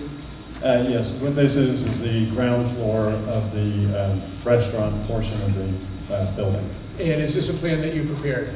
Yes, it is. And will you first explain to the board what the nature of the uses are on the ground floor in A12? Yeah, absolutely. The ground floor strictly, let me just give you the outline of the building. That's here, back to here. The lower portion is going to be strictly utilized to gain an entry vestibule into the restaurant, elevators and staircases up to the first floor. And then we're doing 2 areas below that building, one for the ship store storage, and then an additional larger one for the restaurant storage. And this will strictly be for dry storage for both of those uses on the first floor. This small area here is a small structure that is going to accommodate 2 restrooms for the public access or public toilet rooms. This line here is the bulkhead along the bayfront, and that's where that public access would be. And could you tell the board the approximate dimensions of the first floor, please? Yeah, the ship storage is approximately 800. The restaurant storage is about 15 to 1600. In connection with the restaurant, will you just Jim, turn to the next floor, please? Sorry. I'm going to just address one I think that Mr. Little had. All of this storage area and the vestibule itself will be designed as breakaway construction for that wave action zone. The stairwell and the elevator would be flood-proof, dry flood-proof, as well as the restrooms. There's a question whether or not that can be done in that zone. We have checked with our engineer. Our engineers can design that strength. So we don't have an issue dealing with it. And we've had some preliminary discussions about relocating restrooms for the marina below the hotel. We're hoping that this can be accomplished here also. Could you speak up just a little louder? We're having All right, difficulty on this side. I'm Thank sorry. you. I almost have to eat it. That's good, yes. Do you want the witness to repeat what he said? Or? No, he was talking to Frank, I think. But Oh. No, I was talking to everybody. Okay. Craig, how will product be moved from the restaurant storage area to the first floor area? This area back here is a dumbwaiter that we can transfer goods from the storage area up to the back of the kitchen.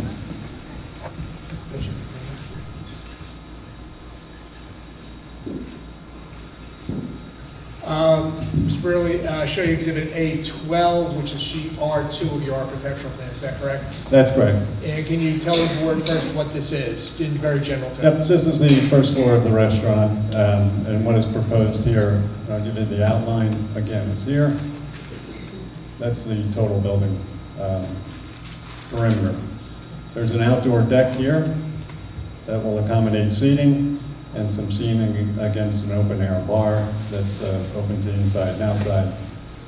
This portion is your main dining area, and then it opens up to the ship store, which is in the north part of the building.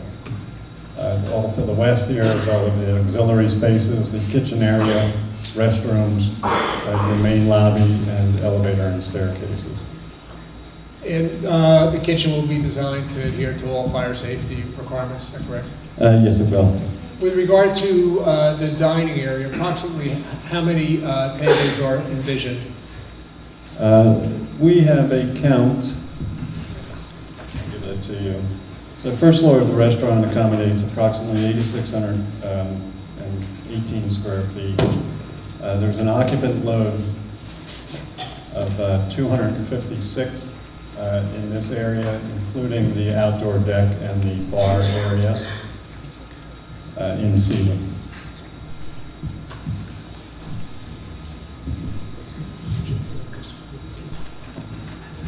And with regard to A12, which is Exhibit R3 of your architectural plans, can you tell the board what that is, please? Yeah, absolutely. This is the plan of the mezzanine. This area is the mezzanine area. It's an area that is between the first floor that I previously showed you and the area of the roof deck, which will be the next slide.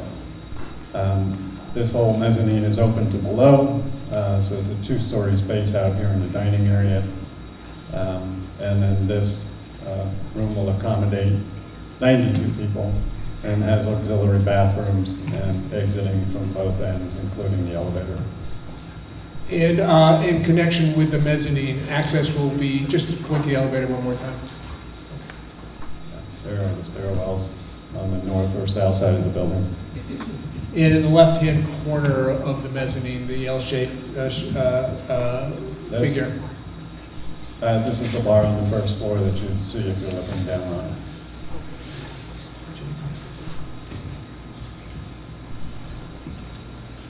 So this slide represents then what is proposed as the roof deck. This area is the roof deck itself. There is a play area here too for outdoor games. Some fire pit areas. We do have a bar proposed. And then a good portion of the rear of this, to the west side, is going to be a mechanical area to accommodate all of the kitchen mechanics and the HVAC equipment for this building. And then we'll have the elevator and stair vestibule also. Approximately how many seats are envisioned for the roof deck? We have shown 200 here, but I'd noted 20 for the play area. I think under Mr. Little's letter, the agreement states that it's 200 people maximum, so we will revise this that the roof deck will be no more than 200 people, not seats. And on the right-hand side, I think that's to the east, you show a lounge. Can you tell us what that is, please? Yep, this lounge is actually the connection between the restaurant, this wall, and what will be shown later is the hotel. So there's a breezeway connector lounge between the two areas, so you can access, well, either the roof deck and or getting down to the restaurant from the hotel. In connection with the restaurant, did you prepare exterior elevations to show what the exterior of the restaurant will look like? We did, yes. And Jim, can you pull those up? So what we've proposed. Well, before you do, this is Exhibit A12, which is R5 of your architectural plans. Is this an elevation which you prepared? Yes, it is. And this has been marked contaminants as part of A1, I believe.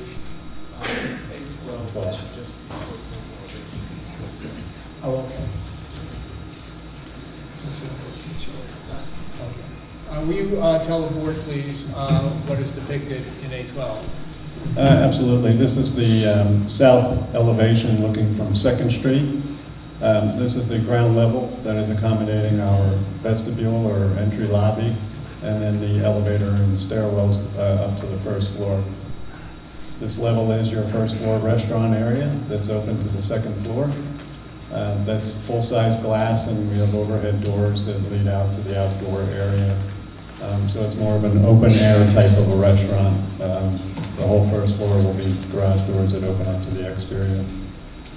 The design of this is to mimic the old architecture of Beach Haven, and we're tying in that look straight across with the rest of the hotel. We're undulating some of the facade here and doing roofs to break it up, to break down the scale of it, and adding some different textures and materials, again, to break up the facade more. As we go to the west on this side of the building, the restaurant then is going to turn into a little bit more of a contemporary look. We're going to run big overhangs on here and fancy brackets, again, to turn this thing more open towards the bay side of it, to give it a lot of interest to that side. And the materials to be used for the exterior walls, you tell the board with that. Yep, what we're proposing is a vinyl shingle for the exterior.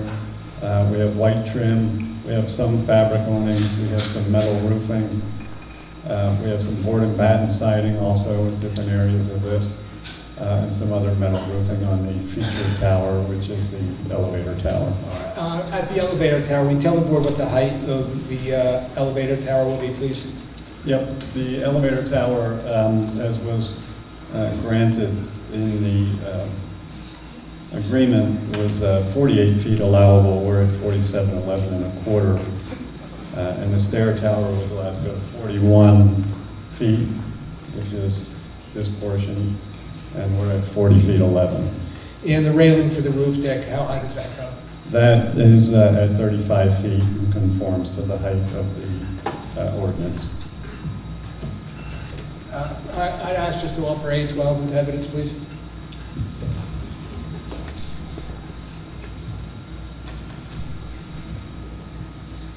Guess that would be A12A. Oh, okay. Okay.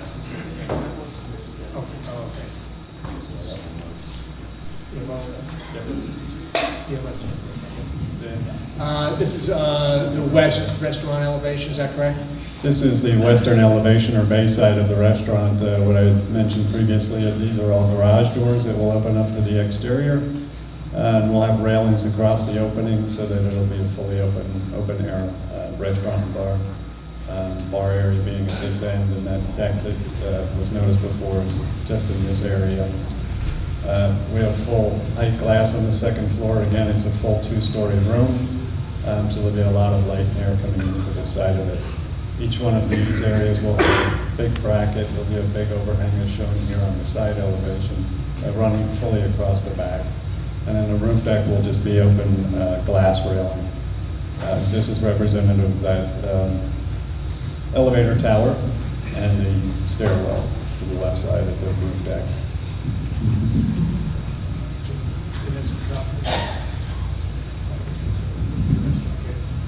Mr. Gurley, you were also the architect who designed the hotel, is that correct? That's correct, yes. And I show you again with the mark as A12, which already is evidence. Absolutely. The previous building I mentioned is the restaurant, which is here. This is that breezeway that was previously mentioned by the engineer that separates these two buildings. The hotel runs then from this point to this point, which is all east of the restaurant, but running west and east. It's set up basically in 2 buildings, these 2 here, and there's another breezeway that connects them in between, again breaking that scale of it along Second Street, that we have a big indent, and along with undulating the whole facade on both sides. The ground floor is going to be, again, utilized strictly for this lounge and entry on the east side of the structure, with this long covered porch. And then the main stair and elevators here. We have some auxiliary spaces like the sprinkler room. And then to the rear of that is that marina facilities that we were talking about previously, with the bathrooms and showers for the marina patrons. Before you move on, what amenities will be in that lounge? The lounge is just strictly to say we're going to meet for dinner or something like that. There might be some couches and chairs, just for waiting. I'm sorry, you started Mr. Lakin, can you use the microphone? I'm sorry, you indicated, you started to point out what was to the west of the lounge area. To the west of the lounge area then, as was previously noted by the engineer, also this whole area below on the ground floor is parking, or some of the parking for the hotel, with the entry here and the exit over here. And then the upper floors is the first floor above grade, with the accommodating of all of the hotel units. And then there are some auxiliary spaces up there also. We have some mechanical rooms and some housekeeping rooms that are provided on both floors. And they'll run from, on both sides, on the north side and the south side, with a center hall type setup, the rooms off of each of them. And approximately how many rooms will be on that first floor? That floor, there's 33, I think. And Get it if you want it. yeah, why don't you just get the exact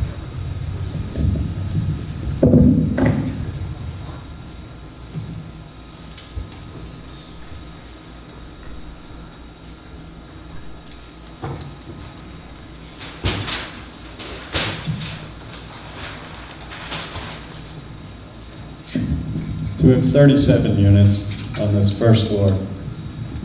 On this floor, I'll give you that count now. There's 33 units on the second floor, and there's 32 units on the third floor, for a total of 102 units. You pointed out earlier some ancillary space, I guess, to be used for maids, is that correct? Or That's correct. There'll be some housekeeping areas, and there'll be some mechanical areas that we need for electrical panels and things like that.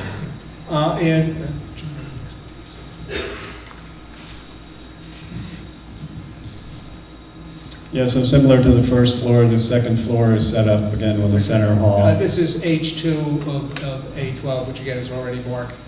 Please describe what's shown on the second floor, if you would. Yep. Again, there's a center hall. That's typical on both the first, second, and third floors, with the rooms on the north and south of those corridors. There is a deck on the east side of the building on all three floors. And that will show on the elevations. And again, we have some ancillary spaces for the housekeeping and mechanical spaces. And then the exiting and elevators. This is that connector, which is between the two buildings that I was talking about, the break in that length of building. And finally, with regard to the ship store. The ship store is in the restaurant.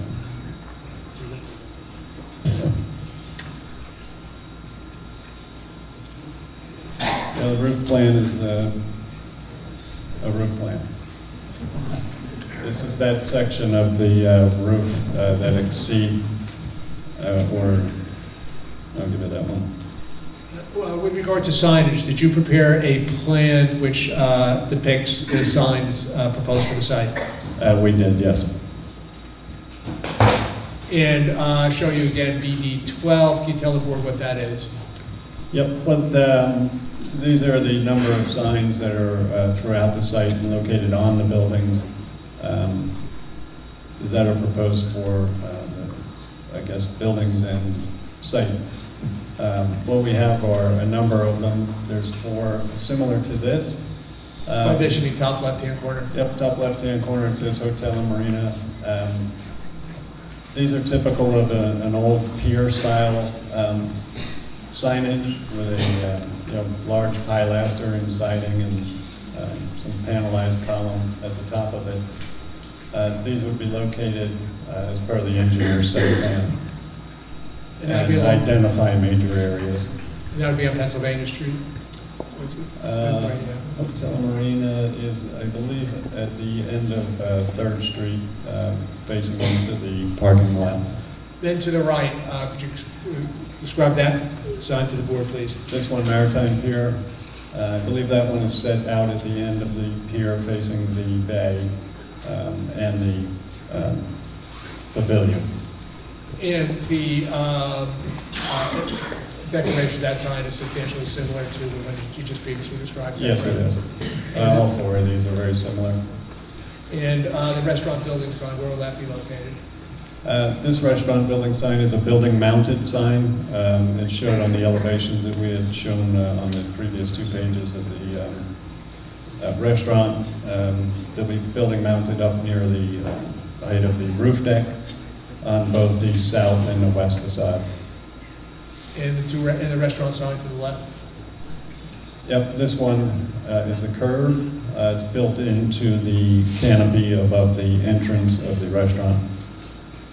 This hotel sign is a old-style side-mounted hotel sign. It's going to be mounted against the southeast corner of the hotel building. And this is the hotel sign over the main entry of the lower floor of the hotel. And just for record purposes, you're pointing to the sign that refers to building skin, correct?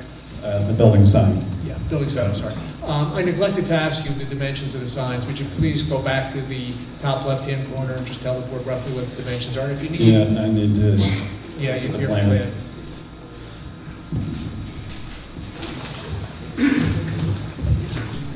Okay, the hotel and marina sign, that one is, it says Pennsylvania Street sign. That sign is 34 feet wide in the opening. It'll be 38 feet wide in totality. The top of the sign itself is at 27 foot 8 inches. Clearance below it is about 20 feet. Maritime Pier, which is located out on the peninsula, is going to be the same height at 7.5, and the total width on that sign is 26 feet wide. The 2 smaller ones that are on there, the 2nd Street sign that says Sport Fishing Charters, that sign will be 10 feet wide and 12 foot 3.5 inches tall. And the identical sign that says restaurant directly next to it on that sheet, identified as restaurant sign, will be 10 feet wide and also by 12 foot 3.5 inches high. The 2 individual lettered signs for the building-mounted signs for the restaurant will be 2 foot 10 3/4 inches high, and the total run on those would be 21 6.5 feet wide. The restaurant sign over the entrance that I had mentioned is in that panelized area above the front door is going to be 2 foot 4 inches high and 9 foot 8 1/4 inches wide. The hotel building-mounted sign that I said would be over the entranceway is 1.5 foot high by 7 foot 8 3/4 inches wide. And then that vertical mounted building sign for the hotel is 12 feet high by 2 feet wide. Thank you. Does the term breakaway wall have a meaning to those in your field? Yes, it does. And can you tell the board what that is, please? Here, what a breakaway wall will do is any areas located below a required either base flood or design flood elevation is required to actually break away is designed to resist 20 pounds or less in force under a water or wave condition to break away. Now, have you incorporated breakaway walls in your design of this building, of any of these buildings? Yes, we did. We designed breakaway walls throughout the whole hotel area and the restaurant area. The whole areas below those, other than those that I mentioned that would be flood-proof, would be of breakaway construction. Now, heating and cooling, how's that going to be handled in each of these buildings? Well, as I mentioned, we have a mechanical area at the rooftop area of the restaurant that will handle the HVAC and any other mechanicals required for the kitchen.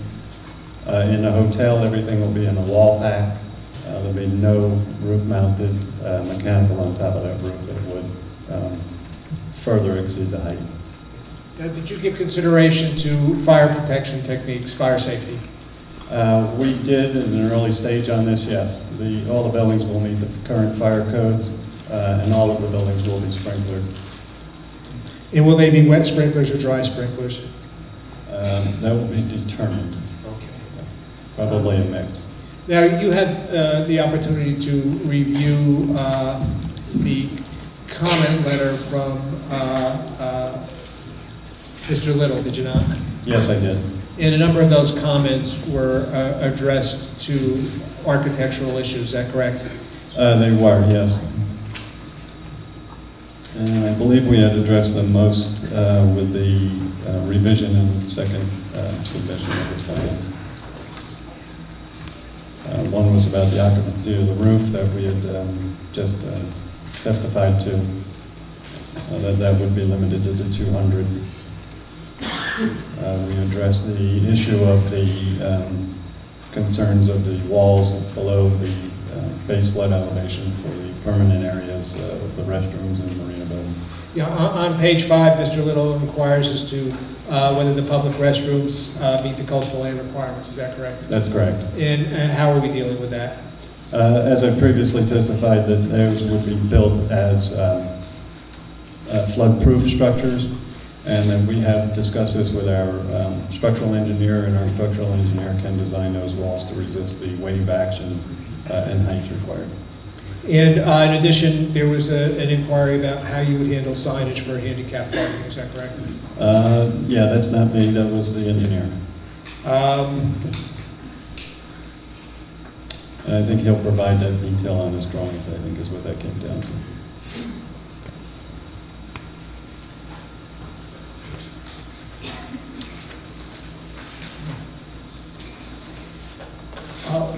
Mr. Little in item 7B inquired as to where the mechanical equipment will be located for the front desk of the marina. Well, this is the next building that I think we should probably show, which is the current marina store that is going to be the new hotel lobby and reception building.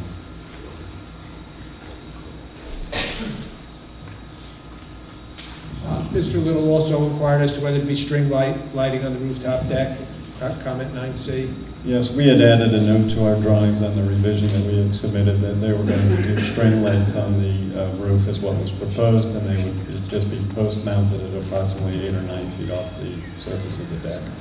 Can you please speak up? I can't hear what you said about the lighting of the deck. Okay. The lighting on the deck is what we had proposed, is string lighting, and that they would be post-mounted at approximately 8 or 9 feet off the deck. Is there a time limit on that lighting? I don't have a time limit on that lighting. There's no public comment. You'll have your chance.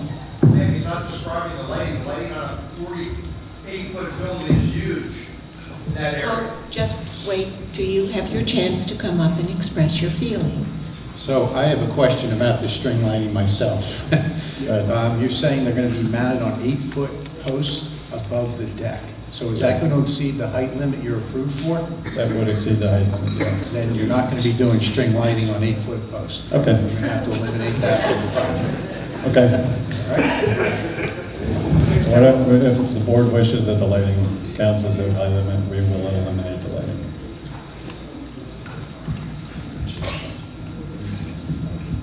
Jim, you want to put the marina store up there? And then I'll talk about the mechanicals for that. Okay. Yeah, that's all. Nope, that's good. Greg, A12, L1 of A12, can you tell us more what that is? please? Yep, this is the existing marina store that's currently sitting on the corner of Pennsylvania and 2nd. Basically what we're doing is remodeling this building. We're adding this covered porch that's wrapping around a little bit more to the deck in the back to be able to get handicap access through a ramp, and some stairs that will face onto Pennsylvania, and then some stairs that will exit off the back, so that we can get to the hotel lobby. The only addition we're doing here is an elevator and elevator equipment room to the rear of the structure, in addition to the covered porches to dress up the facade of the building. Some of the interior spaces that we're just going to reuse, we're going to create some studies. This is the main lobby area for checking in, or their check-in desk, and then we're going to create some offices to the rear of that space.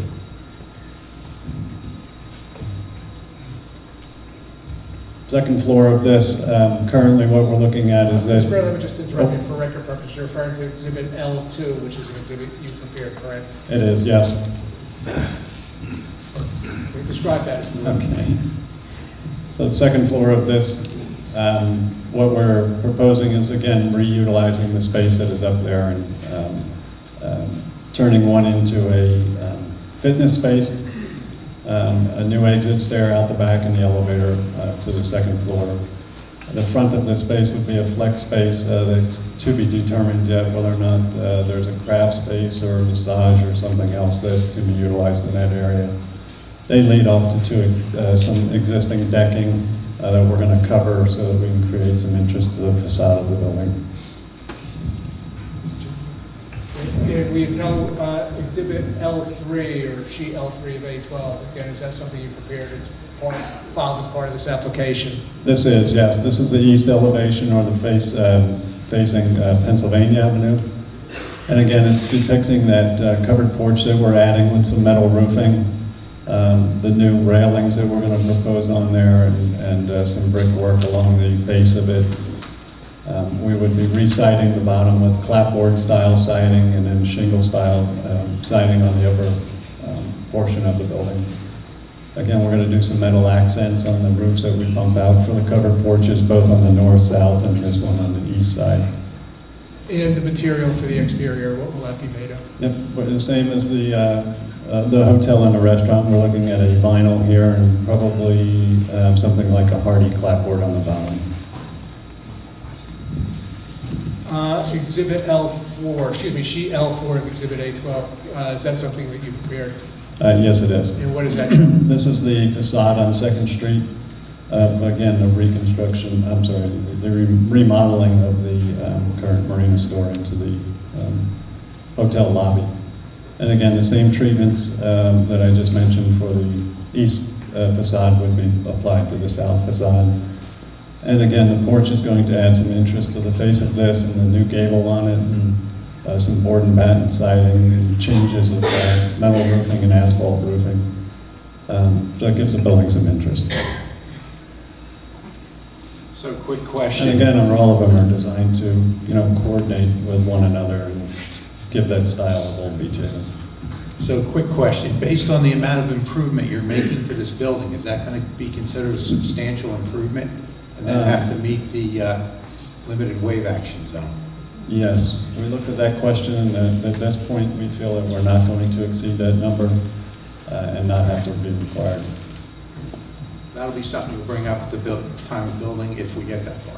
Yes. Are you raising that building? No, we're not. That was the question that Mr. Lewis was just asking about, whether or not it was a substantial improvement or not that would require it to be raised.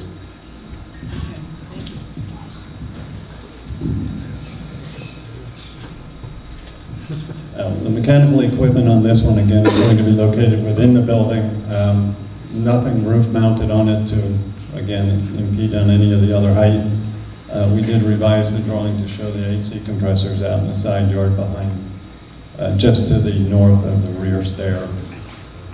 Craig, L5 of A12, again, is that an exhibit that you prepared? Yes, it is. And what does that show? This shows the western facade of that marina building, or marina hotel lobby.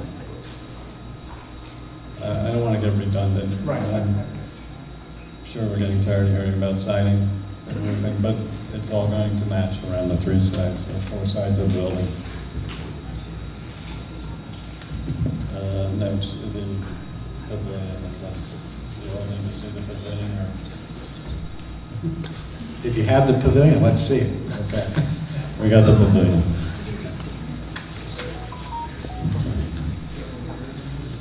Yep.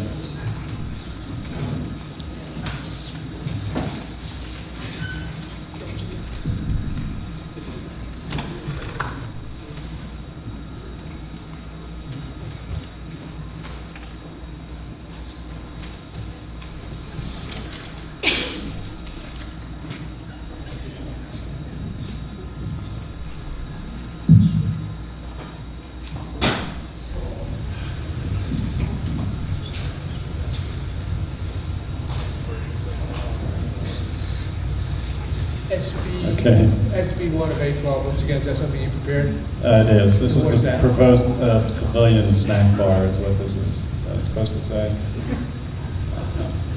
It does say it on the hard copy, I don't know what happened here. This basically is just an open air structure, open on 3 sides. We're running 3 columns up to support a flat roof structure so that we can form with the height for that area.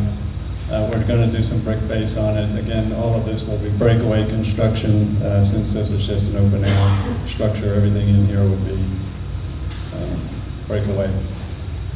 The use of this currently was proposed as being a bit of everything: snack bar, bar, fade area for the people coming in from the public area can buy bunker and crab off of the docks and stuff. So it's kind of a multi-use building. Mr. Burley, I think in the course of your testimony, you addressed most of Mr. Little's comments. The only one was dealing with handicap signage. We did not show handicap signage, is that correct? I did not know, and I think that will be on the engineer's plan. He'll include those It was our error. details.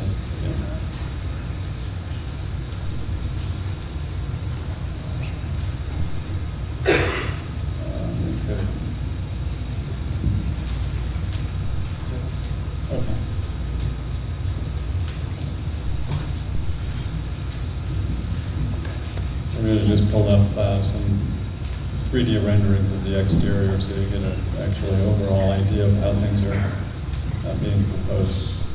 You can use that other one. Yeah, so the overall site then is this is Exhibit A7. Before you testify about it, Mr. Burley, tell us what this exhibit shows, if you would. Yep, this is an aerial view of the total site, showing all the buildings, all the parking areas, and the marina itself. And is this an exhibit that you prepared? I did not. We had a sub-consultant prepare this document. And does it from our plans. I'm sorry, does it accurately represent what is proposed for the site? Yes, it does. Yeah, I'd like to offer this as Exhibit A7, Mr. Shin. That's fine. Thank you. And we describe what A7 shows. Raise an objection to that. It was indicated this was prepared by a consultant other than this architect. I believe that consultant should be here to verify that this is an accurate presentation of the building to be constructed. That's my opinion. That's wrong as a This, matter. I don't know if you heard what I said. They said this was done by a sub-consultant that was hired by us and was prepared based on our drawings. In order for a image depiction to come in, all the law requires is testimony that the image accurately represents what it purports to. The person who prepared it does not have to testify about photographs, images, or anything of that nature.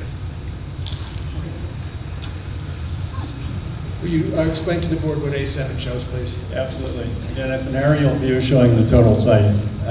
The buildings that we're dealing with architecturally would be the existing marina building that we're remodeling, the current maintenance building, and then the hotel building down 2nd Street, and then the restaurant on the west end of the building. That pavilion that we had just shown is here, and then it depicts the parking areas. And this is Exhibit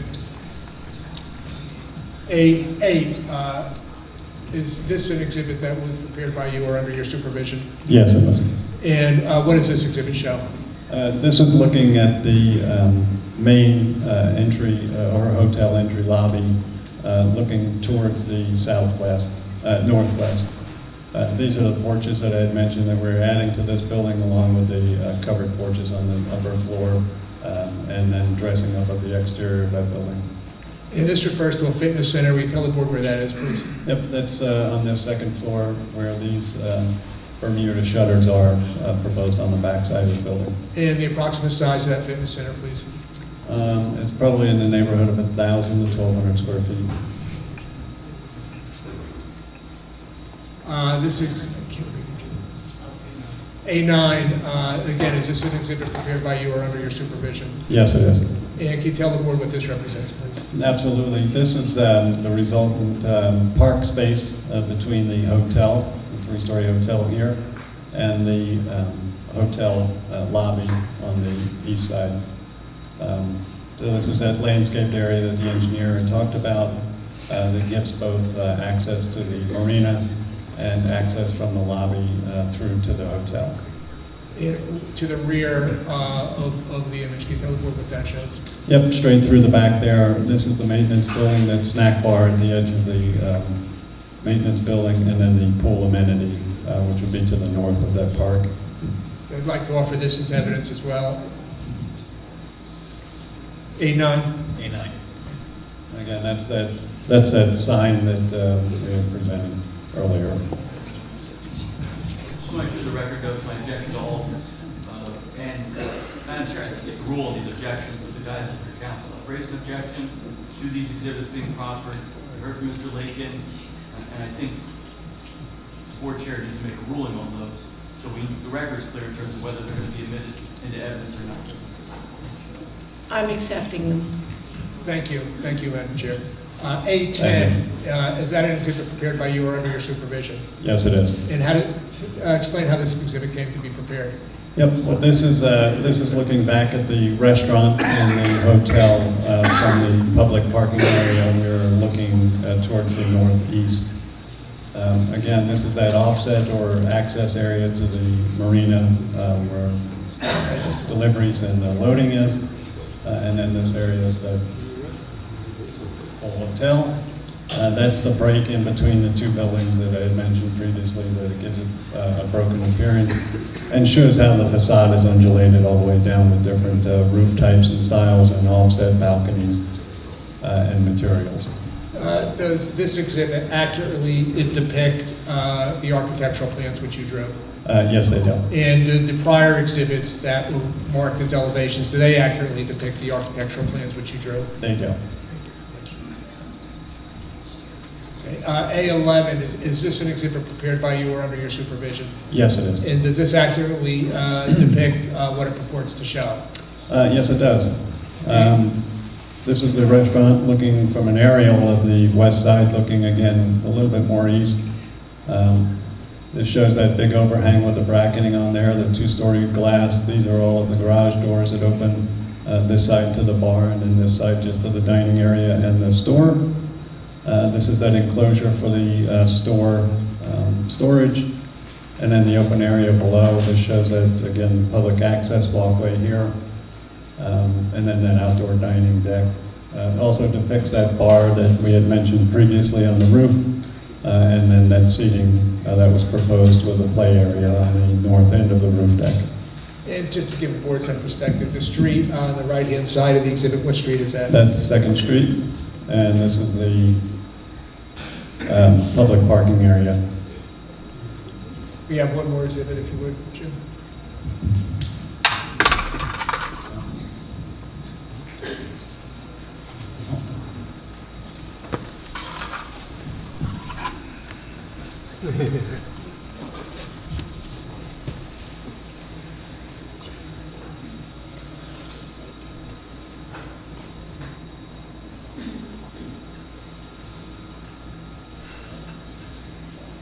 A13, Mr. Gurley, can you tell the board just very briefly first what this is? Sure thing. This is an aerial view from flying out in the bay. This shows again the totality of the site with the restaurant in the foreground to the right side, the break in the building, and then the hotel building here. To the east of that is the park, and then the hotel lobby, the maintenance building. Adjacent to that with the pool area, and as you come around to that peninsula, this would be the pavilion bar. And is this an exhibit prepared by you or under your supervision? Yes, it is. And does it accurately depict what it purports to show? Yes, it does.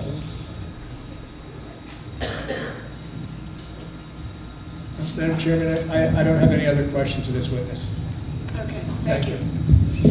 I'll open it to the board now. Does anybody on the board have questions for the architect? The rooftop deck on the restaurant, 200 people there, 256 on the first floor. Obviously, they're going to spill out into the street, but they still have to go downstairs. 92 in the mid-level. One set of stairs, did I see that correctly?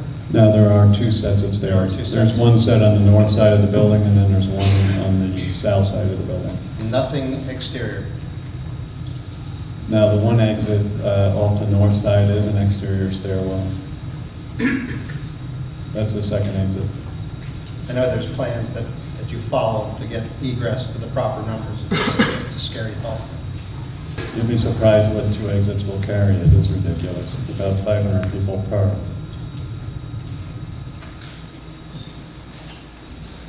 But yes, the exiting is shown will accommodate all of the occupants of this building.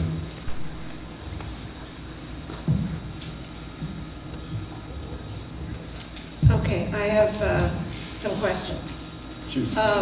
Just out of curiosity, the hotel section is 44 feet high, and the elevator tower is 45.9, correct? That's correct. Okay. The restaurant is 35 feet high, but the elevator tower goes up to 48. Why does that have to be so much taller? Why does it have to be that tall? That's one question. Okay. Then I read, I think on page 5 of the plan, something about that the finished floor of the entry is below the flood hazard area elevation. Why would you do that? Of which building are you talking about? The restaurant, I believe. Yeah, the restaurant. Is it not? Is it below the flood elevation? Yeah, the restaurant and the hotel lobby are both below flood elevation. They allow entrances, storage, and garages below flood elevation. Okay. So it's not that it's not allowed. Okay. Are there any kitchens in any of the bedrooms? There are not, no. Okay. What are the overall sizes, the average size of a bedroom? Each unit is approximately 14 foot center to center, and they average between 24 and 28 feet in depth. Are there any apartments? No apartments. So, You mean apartments by what? Number of bedrooms, living room, kitchen, and all of that? right. No. So there wouldn't be any short-term rentals like of 1 to 3 months? Somebody couldn't, or could they come in, they wouldn't have? I would doubt that they would want that type of person in there, but no, there wouldn't be any kitchen facility for them to cook. Okay. How many? Which is a requirement for a residence. How many bars are on this site? 3? You've got the one in the restaurant, There's one in the restaurant. the one in the There's pavilion bar, One at the roof, the pavilion bar, and pool? I don't believe that is, but I'm not certain. I think Chris will have to answer that one. I'm not certain of the full snack bar. Okay. The bait shops. There are 2 bait shops? There are 2 areas that you can probably buy bait, yes. One is in the ship store. Chip store, and then the pavilion.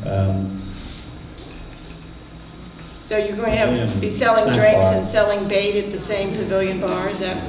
It's a multi-purpose Pavilion. facility, yeah. It's not Okay. strictly a bar, tiki hut type bar to sit at and drink all day. It's not? It's a multi-purpose bar. Yeah. And you didn't, again, you did not feel the necessity for a bathroom at the tiki bar or the pavilion bar? I did not. It's only kind of selling snacks. It's like a concession to me. So it doesn't have a requirement for a bathroom like a building does. And there's other facilities on the site. Okay.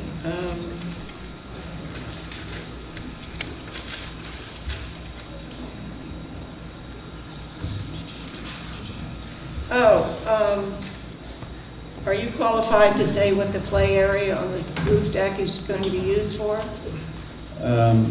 Yeah. You know, there's other facilities, it's got like bocce ball and cornhole and things like that. Yeah, okay. Is there one of those outside fireplaces, those gas fireplaces? Yes. There's one of those up there too? Yes, there were 2 proposed, they show on the plans.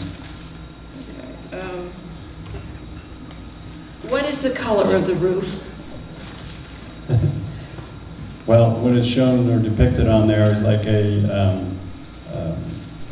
driftwood, a dark driftwood color. And metal? It's an asphalt roof where it's depicted as asphalt. And Yeah. what is the metal color? That's to be determined By when? by the time the Architectural Review Committee and I finalize all of those materials.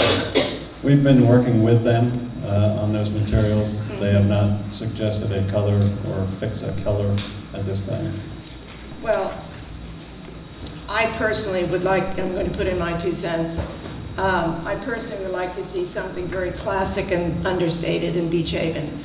I'm not particularly fond of bright blue like you did in Ship Bottom, because we're not Ship Bottom. So I just think something more classic is better looking than some bright color. Cool. I think all of that is going to be dated in 10 years. We would certainly take that into suggestion, yes. Thank you. Anybody else have any questions? Oh, Nance?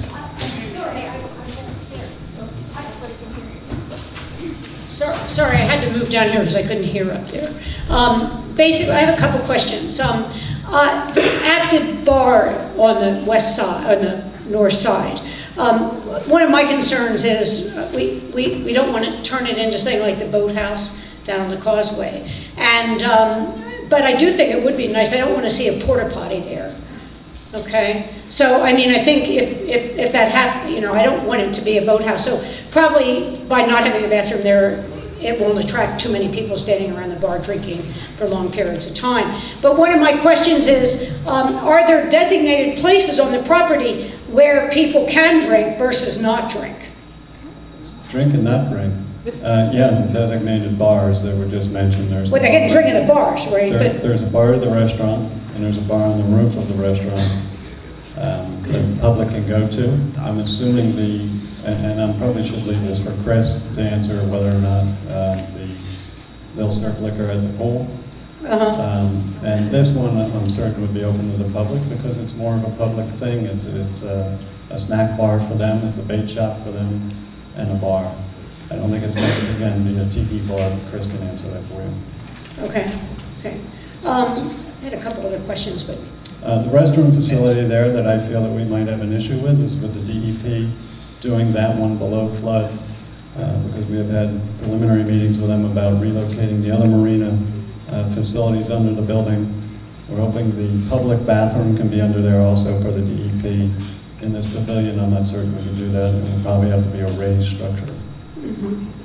One of the other things I'm concerned about, when we approved the 450-seat restaurant and the 200 people on the deck, my impression was that the deck was sort of a holding area for the restaurant, people waiting. I assumed that food wasn't going to be served on the rooftop. Is there any, do you know, is that, I don't know if that comes in this part? Or? Yeah, I'm going to leave Chris to answer that one. Okay. Yeah, whether it's similar to what he currently uses, does or not. I'll leave that to him to answer. Okay. All right, thank you. I have a question for you. Sure. I'm a little bit confused on the old ship store, what its purpose is. That is going to be the hotel lobby? That is the main check-in lobby. Well, Right. what do you have for parking in and out, coming and going, people stopping, coming in, checking, and then away they go again, or how does that work? I think the engineer addressed that.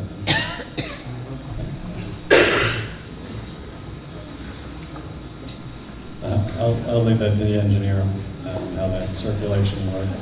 There's a couple of ways to pull in. depending on how you're coming, whether or not you're stopping on Pennsylvania to get out and come out, or utilize the parallel parking if that's going to be provided to the front. You'll check in, and then you'll go to the parking lot and/or use the valet to park. There will be designated areas for the people coming in to check in. We've discussed that, yes. Okay. Did we ever come up with a total number occupancy-wise? Well, the hotel is designated as per the agreement that there be no more than 400 seats in the restaurant and 200 seats on the roof. And we were below that in our proposal. Hotel? The hotel? Well, the occupancy is the number of rooms. I can give you the number of beds, if that's the question. That would be a good start. There's, in the mix of rooms and suites, there's 180 beds. 180 beds? Yes. That's a mix of king rooms, queen rooms, and double queen rooms, and then the suite rooms.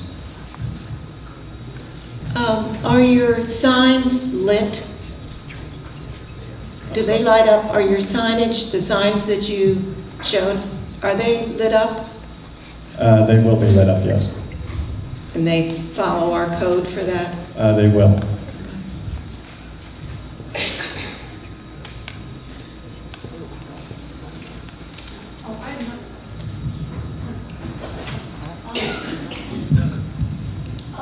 I mean, I went over the plans pretty well, and I'm just questioning, I know you have some rooms in the lobby, the old ship store.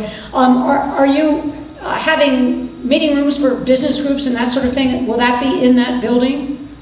Say if somebody wanted to come down in the winter and bring a business, a group down, and they wanted to have a meeting, Which will that building? In the marine, I mean the hotel lobby, the old ship store? No. No. No, that's just strictly the hotel lobby and the amenities. Are there any meeting rooms anywhere in this hotel? No, the only place I think that could be utilized for that would be the mezzanine. The what room? The mezzanine in the restaurant. Oh, okay. And or the restaurant itself, I'm assuming. So all the food on the mezzanine has to come up in that elevator from the kitchen below, correct? Yes. Yes, okay. Or the dumbwaiter. The dumbwaiter does go to that floor from the kitchen. Okay, that's what I mean, the one over in the corner, right? Yes. Okay.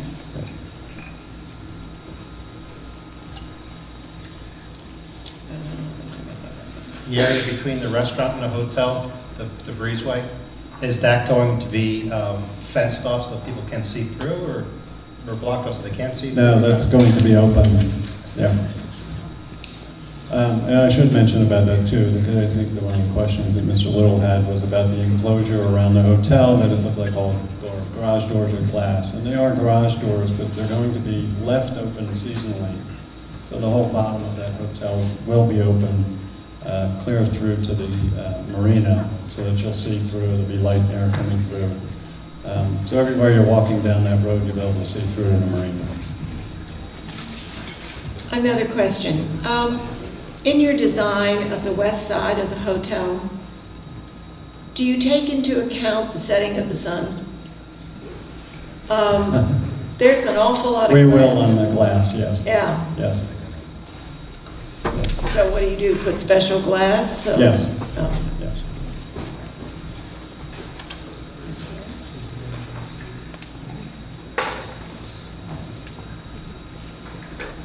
That's all the board's questions. I would like to ask.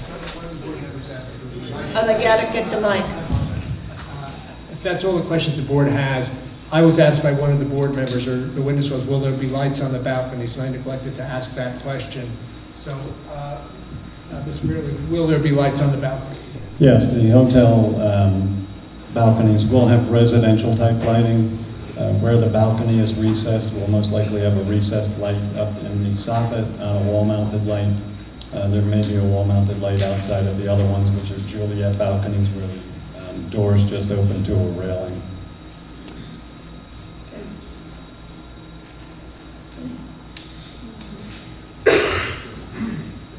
Anybody else have any questions on the board?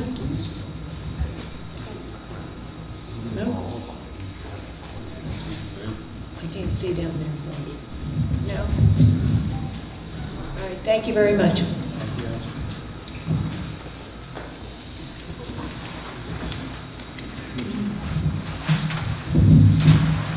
Good evening, James Raven, co-counsel for the applicant. At this time, we'll call Elizabeth Dolan.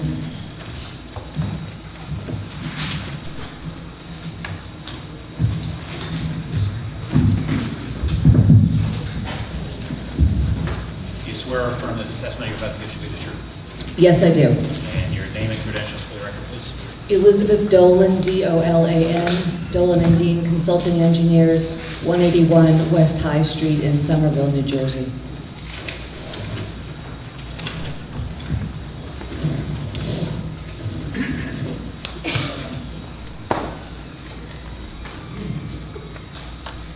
Okay, Mrs. Dolan, would you briefly describe your employment history? Yes, for almost 34 years, I focused in the area of traffic and transportation engineering. I have a Bachelor of Science degree in civil engineering from Rutgers. I'm a licensed professional engineer registered in New Jersey, New York, Pennsylvania, and Delaware. The focus of my experience has been on the preparation of traffic impact studies, parking studies, engine DOT applications. I'm regularly testifying before planning and zoning boards throughout the state. I've appeared in over 250 municipalities in New Jersey. I've also had the opportunity to review traffic and parking and DOT access aspects of applications on behalf of planning and zoning boards in New Jersey. And you're a licensed professional engineer, is that correct? That's correct. And that's in the state of New Jersey? In New Jersey, as well as Pennsylvania, Delaware, and New York. And you said you've testified before a number of boards in Ocean County? I have testified in Ship Bottom, Stafford, Brick, Toms River, Manchester, Plumstead, to name a few, in Ocean County. But overall, throughout New Jersey, I've testified and been accepted as an expert in traffic in over 250 municipalities. Thank you. I'd like to ask that the board accept Ms. Dolan's qualifications. Yes, we accept her. Thank you. But before we get into your report, Ms. Dolan, would you explain to the board a little bit what goes into a traffic study generally? Certainly. A typical traffic study will look at the peak periods when a new development is going to generate the most traffic. Typically, we look at weekday mornings, weekday evenings, and midday Saturdays. Those are the traditional time periods when street traffic is highest, and we test the ability of the surrounding roadway system to accommodate traffic during those periods. So a typical traffic study originates with traffic studies performed at nearby intersections, and then a projection of future traffic volumes for the development in question, and then an evaluation of what we call the future build traffic volumes. We look at the traffic volumes before and after the development, and we run a series of analyses to test the traffic impact and determine if roadway improvements are needed, if the access is going to adequately function, and so those are the basic characteristics of a traffic impact study. Thank you. And as part of this application, we submitted a report that you prepared that was originally dated November 13th and revised December 11th, 2019. Is that correct? That is correct. And who prepared that report? I prepared the majority of it. Was prepared under my supervision. Thank you. And I guess for the record, I'd like to mark the traffic report as Exhibit A15. And I'm just pulling up Exhibit A3 so that you can refer to that if you need to, which shows the overall site. Bear with me a moment.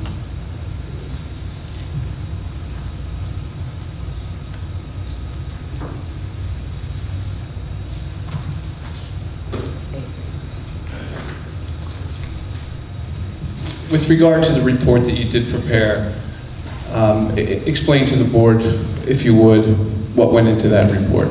Certainly. I'm just referring to A3, which is up on the on the screen. We looked at the roadway system adjacent to and nearby the subject property. And of course, Bay Avenue is the primary road through the island, which will provide primary access to the site. As all of the exhibits you've seen tonight, including A3, have shown, Pennsylvania Avenue immediately abuts the property to the east.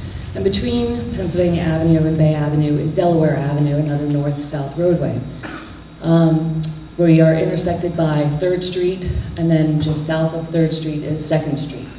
So the traffic study looked at Delaware Avenue at 2nd and 3rd Street as being the primary test for the impact assessment because we know the constraints of Bay Avenue during some periods, and that's not going to change. So the real test is what happens at the Delaware Avenue intersections before and after site traffic. As I said, a typical traffic study would look at the weekday morning, weekday evening, and midday Saturday periods. But for this, recognizing we're at the beach, we looked at several different time periods. And when we first started this traffic study, it was back in 2018. So we first performed traffic counts, was in September 2018, on the weekday morning and evenings when school was in session. So this was in September of 2018 from 7 to 9 and 4 to 6 at Bay Avenue and 2nd Street. And things got quiet with the project for a while, but then in May we went back, May of 2019, and we counted from 7 to 9 and from 4 to 6:30 at Bay Avenue and 3rd, Delaware and 2nd, Delaware and 3rd. And then in the summer of 2019 in August, we did a series of traffic counts at a variety of different time periods, including Friday evenings from 5 to 8. People are coming down for the weekend. Saturday morning from 8 to 11. Saturday afternoons and midday, generally from 11 to 2, and then from 2 to 7 p.m. And on Sunday evenings from 3 to 6. And these time frames were taken, traffic counts were taken during these periods because they're busy dining hours, and we know that the area around the subject property has other restaurants, and so there's activity in the area. And people are coming and going for the weekend, as well as the traditional weekday morning and evening periods when school's in session. So we had a whole series of traffic counts. Those traffic counts were performed, they're called manual turning movement counts, where we count the left turns, the through volumes, and the right turns on all intersection approaches at these different intersections and during the different times. As I said, there are 7 different peak periods that we studied. All of them were performed at the Delaware Avenue intersections with 2nd and 3rd. And then the other locations, we didn't get them all during all periods, but we have a very fair sampling of at least 5 peak periods at each of the intersections. So there's 1, 2, 3, 4, 6 intersections and a total of 7 study periods. And which intersections were those that were studied? Sure. Bay Avenue at 2nd, Bay Avenue at 3rd, Delaware and 2nd, Delaware and 3rd, Pennsylvania and 2nd, Pennsylvania and 3rd. We didn't focus too much on the Pennsylvania intersections because Pennsylvania is a dead end to the north, and we're going to have a lot more activity up and down Delaware, and that's where Delaware gives us a really good picture of the before and after before and after site-generated traffic is added. So, manual turning movement counts were performed over these different hours, and then we isolate the busiest traffic volume hour. So we take the highest 4 15-minute consecutive traffic counts, and that becomes a peak hour. So we isolated the weekday morning peak hour, weekday evening peak hour, the Friday evening peak hour, Saturday morning peak hour, midday Saturday hour, Saturday evening and Sunday evening at each of the study intersections, and that becomes our existing traffic conditions, existing traffic volume conditions. And we're looking at, again, peak hours, because during the other hours, the traffic on the roadway system is lower. Quick question for you. Sure. The date, I'm sorry, you stated was May 19th? Oh, I have a whole bunch of dates. Thursday, September 20, 2018. Wednesday, September 19, 2018. Thursday, May 2nd, 2019. Saturday, May 4th, 2019. Tuesday, June 11, 2019. Then we have Fridays, August 9, 2019, August 16, 2019. Saturday, August 10th, 2019. And Sunday, August 11 and August 18, 2019. And those times are contained within page 8, a table on page 8 of your report, is that correct? That's right, it's table 2 on page 8. So once the existing conditions are established in the traffic study, we then have to forecast to the future. And the first thing we do is we use a growth rate compounded over a 2-year build-out. And the growth rate is derived from DOT's database. And so it was a 1.5 for local roads and 1% per year for Bay Avenue. And that was applied over 2 years to account for other things that are happening that might cause traffic to increase aside from this specific development. But then we have to make estimates of how much traffic's going to enter and exit the subject area as a result of the new hotel and restaurant. And to do that, we use data that's published by the Institute of Transportation Engineers in a manual, it's called the Trip Generation Manual. And it's a publication that contains trip rates, hourly trip rates, based on the number of hotel rooms, the building area of a restaurant. If you were doing residential, it would be the number of units, commercial space, the amount of commercial space. And so these rates are developed from traffic engineers counting similar uses, submitting the data to the ITE, and they compile all of this for use in estimating how much peak hour traffic will be generated by a particular use. And as the board's traffic engineer had pointed out, there's a couple of different hotel designations in this ITE Trip Generation Manual. We selected the one that seemed to be most appropriate based on what's actually proposed here. And as you've heard, it's a 102-room hotel. There's not a restaurant in it. There's not convention facilities or meeting rooms in it. It's a hotel. And when we looked at the ITE's data, we estimated for the hotel 40 weekday morning peak hour trips, 38 weekday evening peak hour trips. And then for all of the peak seasonal Friday evening, Sunday evening, and all day Saturday, the different peak hours that we're looking at, 48 trips. And that's a total of the inbound and outbound. And Mr. Winkowski from CME had asked, well, what if you use some of the others, some of the other ITE hotel numbers?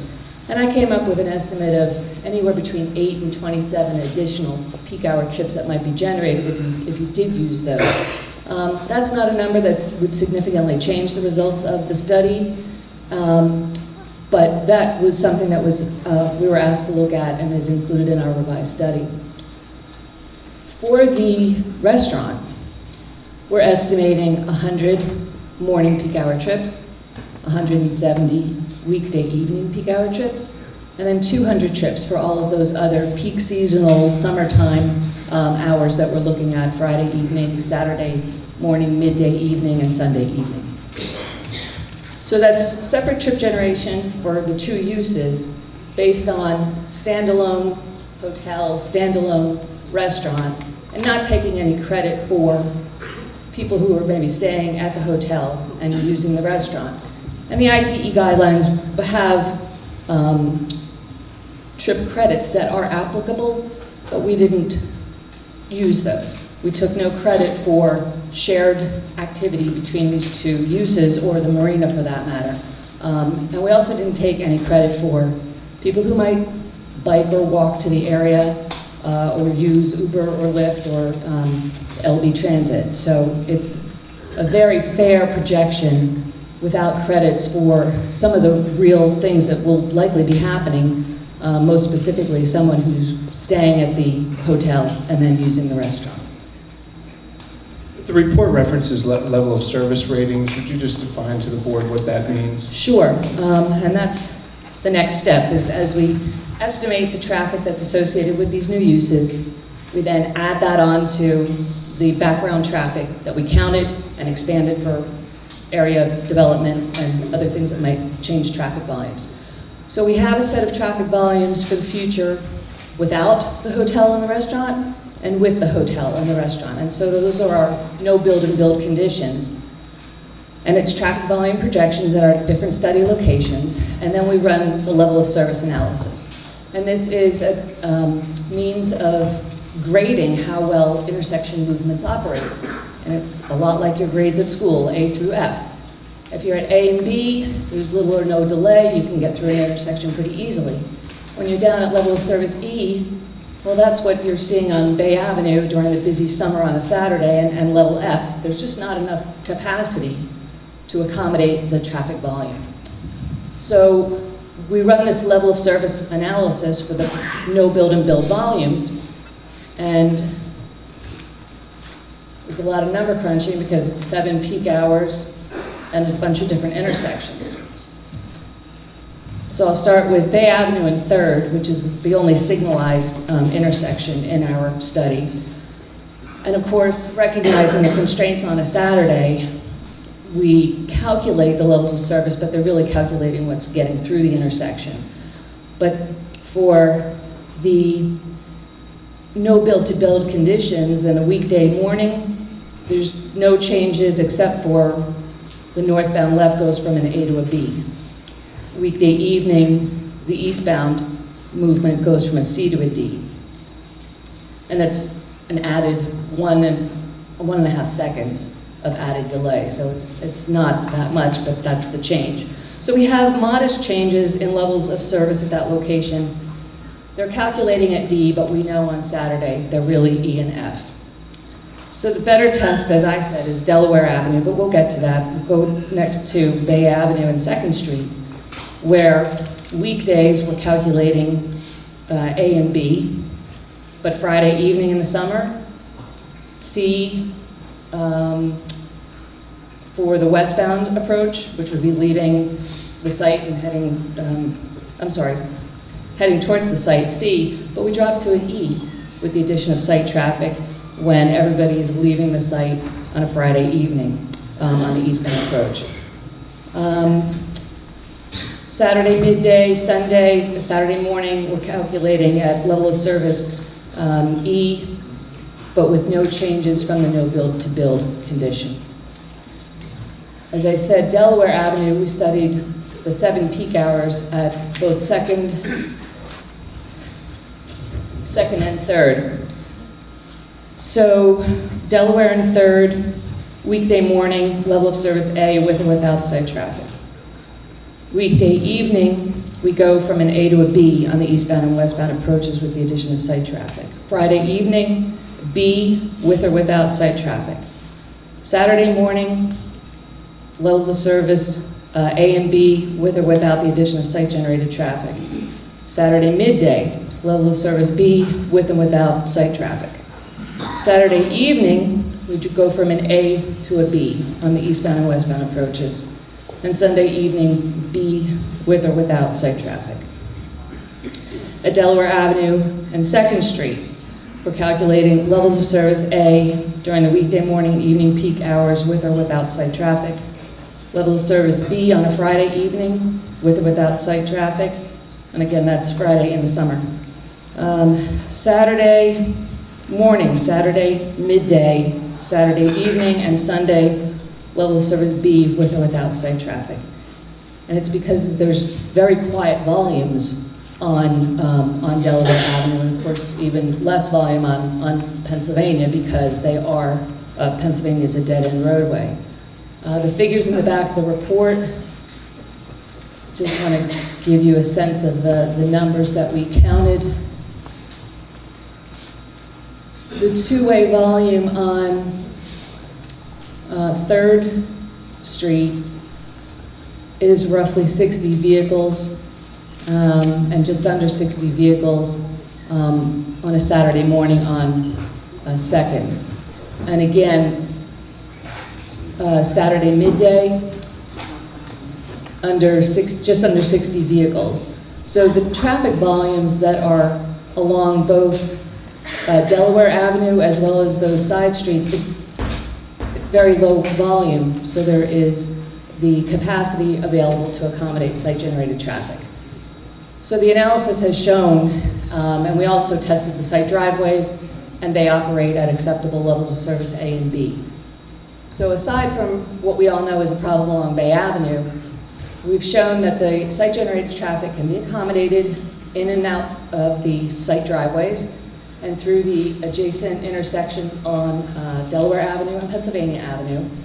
And because there will be parking on site, we'll be managing that inbound and outbound flow within designated parking areas without having some of the recirculation that currently occurs as people look for parking.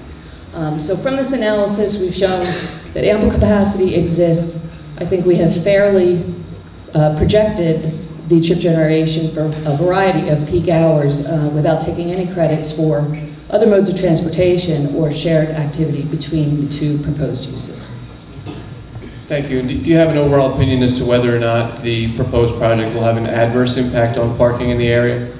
No, I think it will have a positive impact on parking in the area. There's certainly a parking problem. I mean, anytime I've been down there, 4 o'clock in the afternoon is one thing, but by 5 o'clock, all the public parking is taken. The restaurants are busy, they're thriving.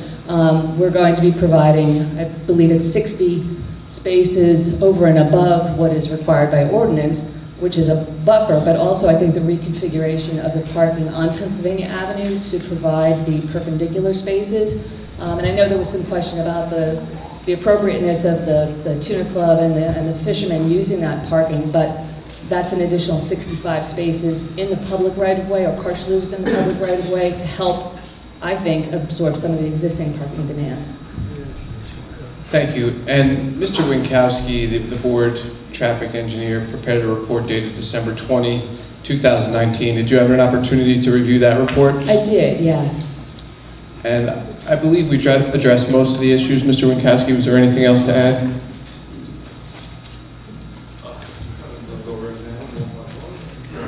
I know a lot of them were comment type things, but anything to do with the site plan, I think we agree in terms of the signage, striping, and so forth. And but as to the impact analysis, I'll be happy to go through whatever you like.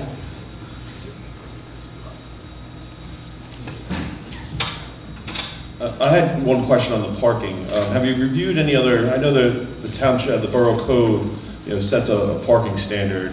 My concern would be with the restaurant use. Have you looked at any other resources out there like ITE, parking generation, to see what kind of parking would be required for that use? And the reason why I bring this up, most municipal codes and IT parking generation usually parks restaurants based on seating, not necessarily floor area, or if they do by floor area, it's usually a much smaller rate. And when using seats, it's usually that 1 per 3 or 1 per 4, which would increase the amount of parking for that use. Granted, it is conforming to the borough's code. So just, if you have any comment on that. I do, I'm not tall enough for this table. I just need a minute to find my notes.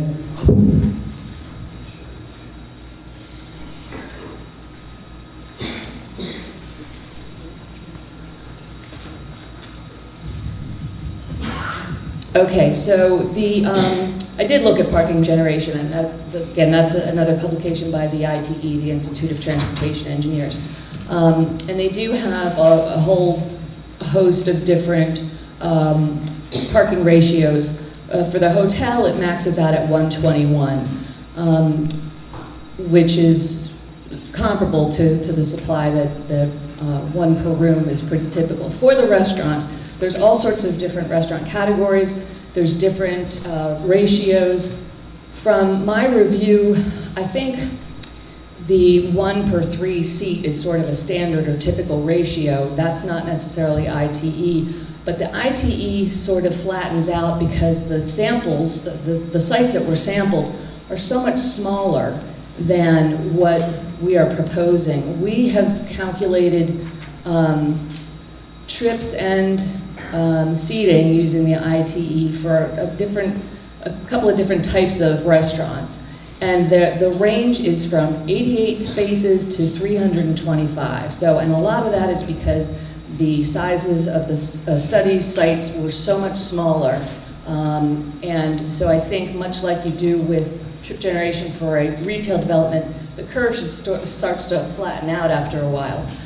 So yes, I think that this is a little bit lower than some of the standards we've seen elsewhere or other ordinances, but because it's in a shared setting, I think if you looked, for example, at a full-service hotel or a resort hotel that would include a restaurant, the number was something like 245 spaces, and that's about what we've got on site. So I think you have to look at the fact that these are going to work together as opposed to calculating the parking independently for each use.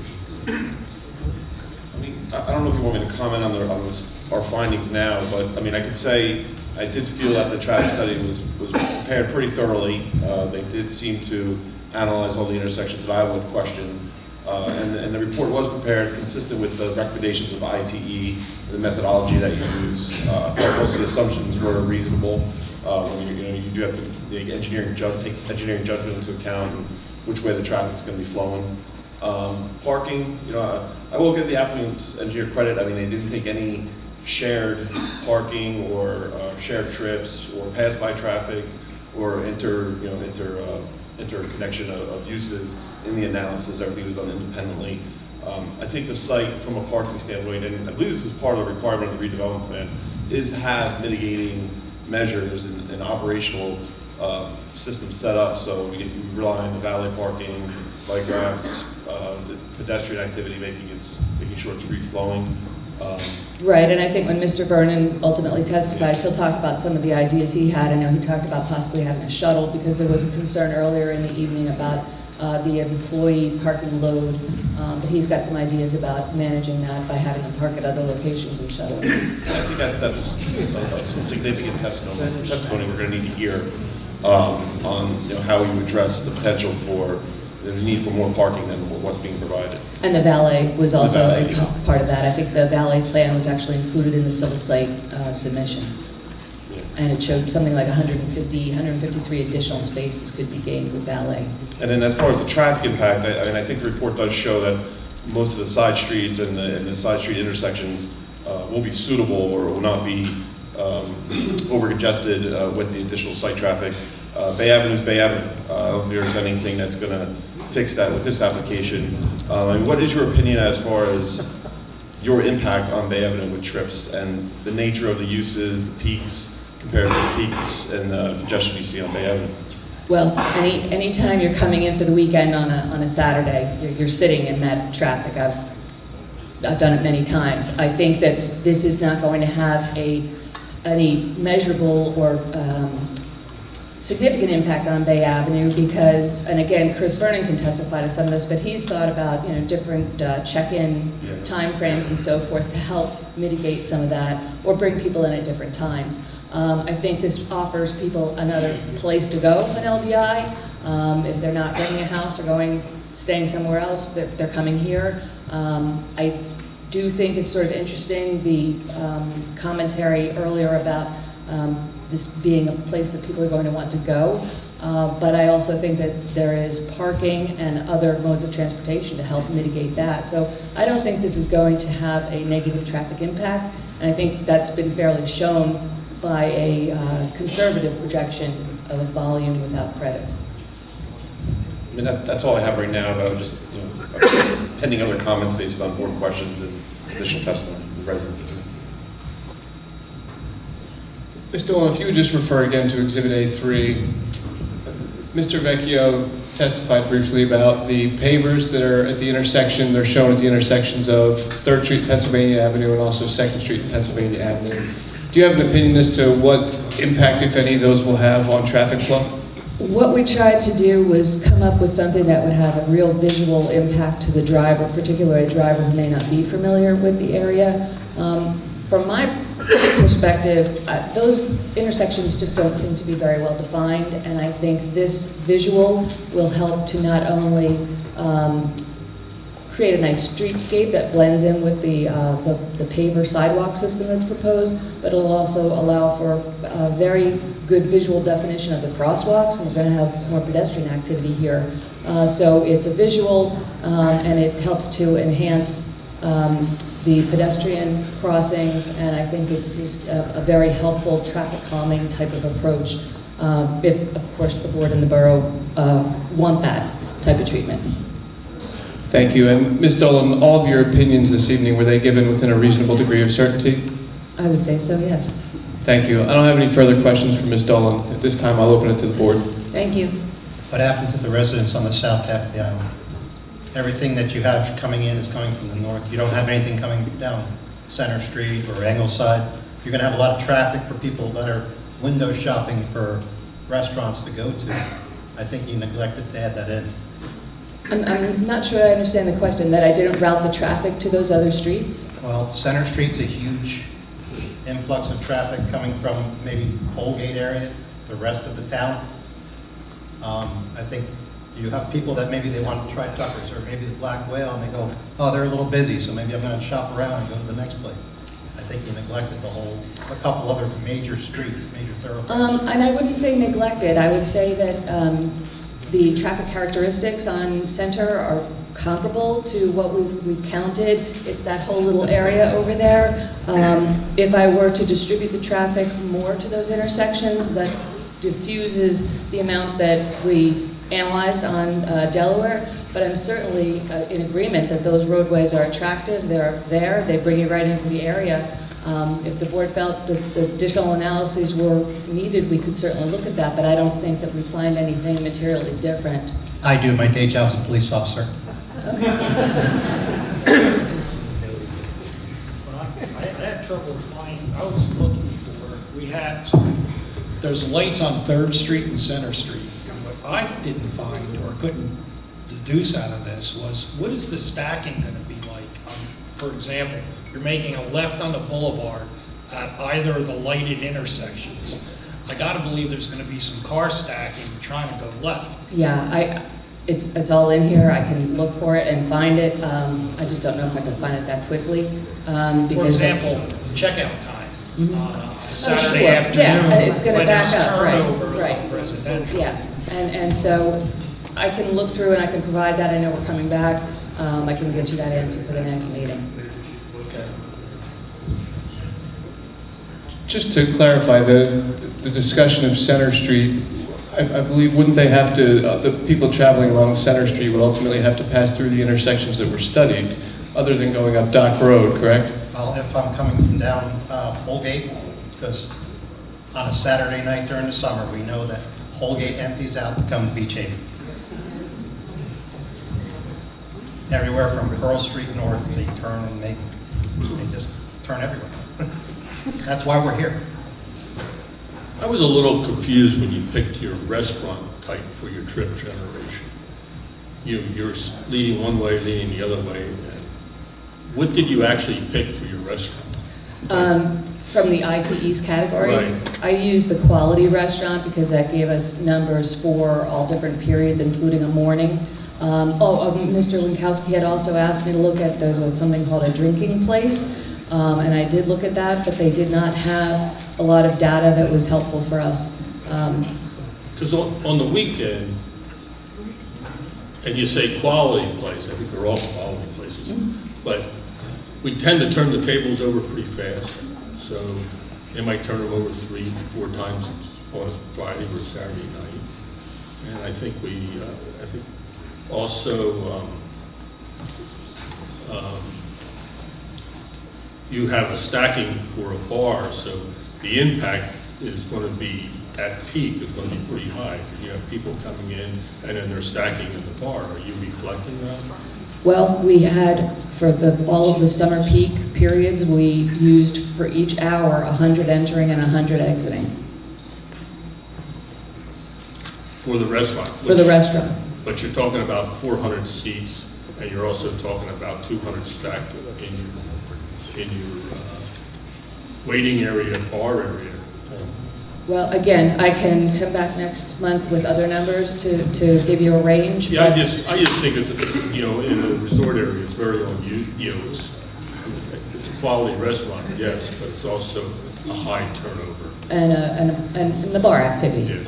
Well, not the bar activity, even the restaurant food-wise, they turn fairly fast. Well, and I guess some of that should be answered by Chris as well, but I can, like I said, I can give you the trip generation for the other restaurant types. And the other thing, maybe you could answer is, Bay Avenue, we all know is the issue, but probably the most critical intersection on Bay Avenue, to me, on a weekend in the summer, is Second and Bay Avenue. And for Saturday night, we didn't do traffic counts. Was there a reason for that? I think it was just the staffing and the number of periods we were trying to count. I mean, we really loaded up on the traffic counts, and so we just couldn't get all 6 intersections for all 7 periods. To me, from my observation through time, is probably that is the most critical intersection, because it's a very pedestrian-oriented intersection, a lot of pedestrian traffic, there's a lot of lefts, you know, and then there's traffic trying to go by. Right, right. Well, so we got, I think, 5 peak hours at that location.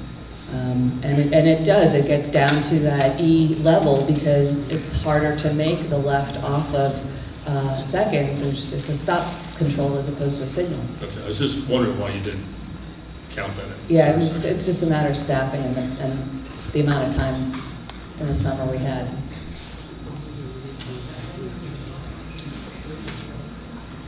Just another question on the dates that you provided before. Did you not include July in any of your? No, the counts were from August. I know they were August. Right. Was there any in July? No. I think we should be looking at July.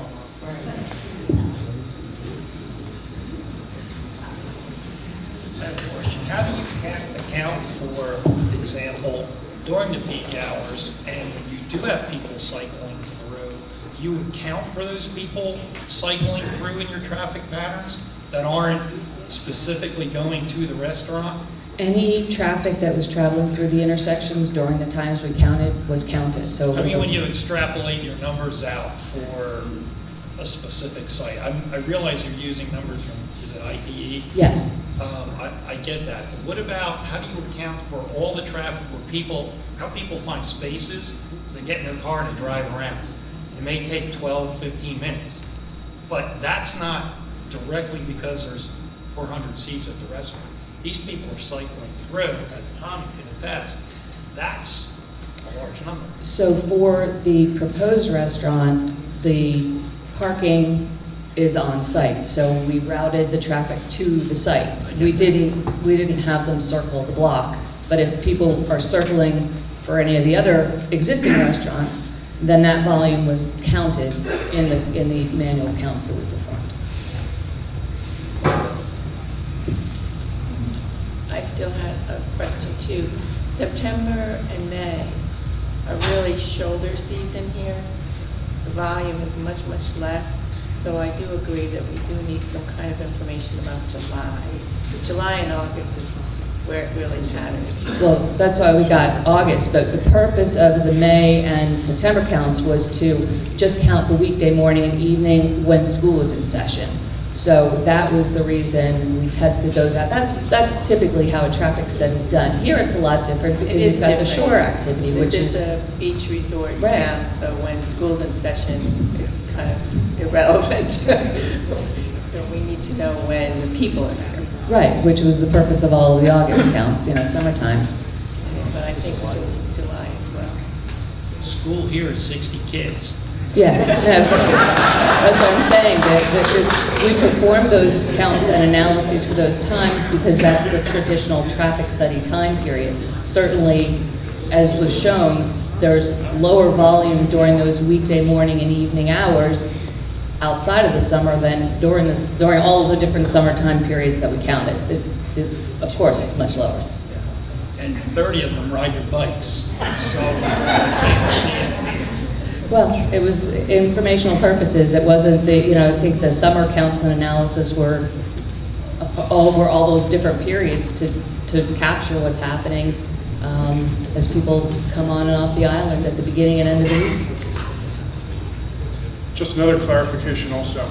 So you had mentioned that when we look at the restaurant and when we look at the hotel, there's really 2 different ways to look at those.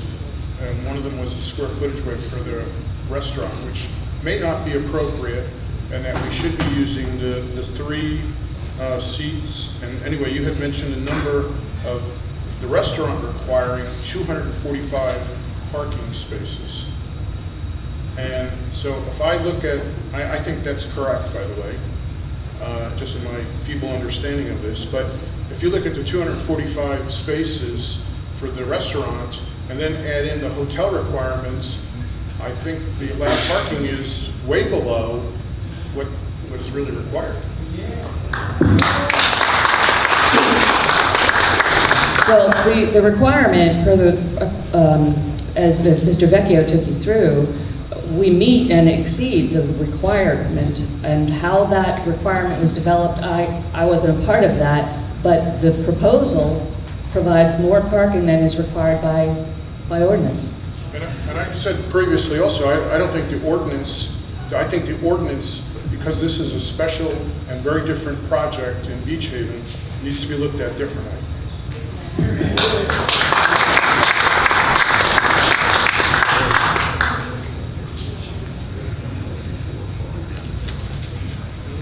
Any further questions? Thank you. Thank you. You're welcome.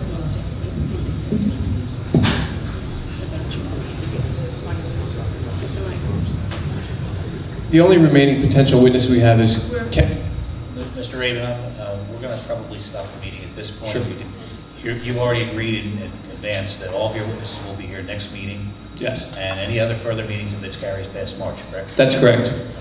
So at this point, I believe the board is going to stop the meeting. I just have a couple quick notes I'd like to make. Sure. The board has accepted your professionals and testified as experts. The board has accepted your Right.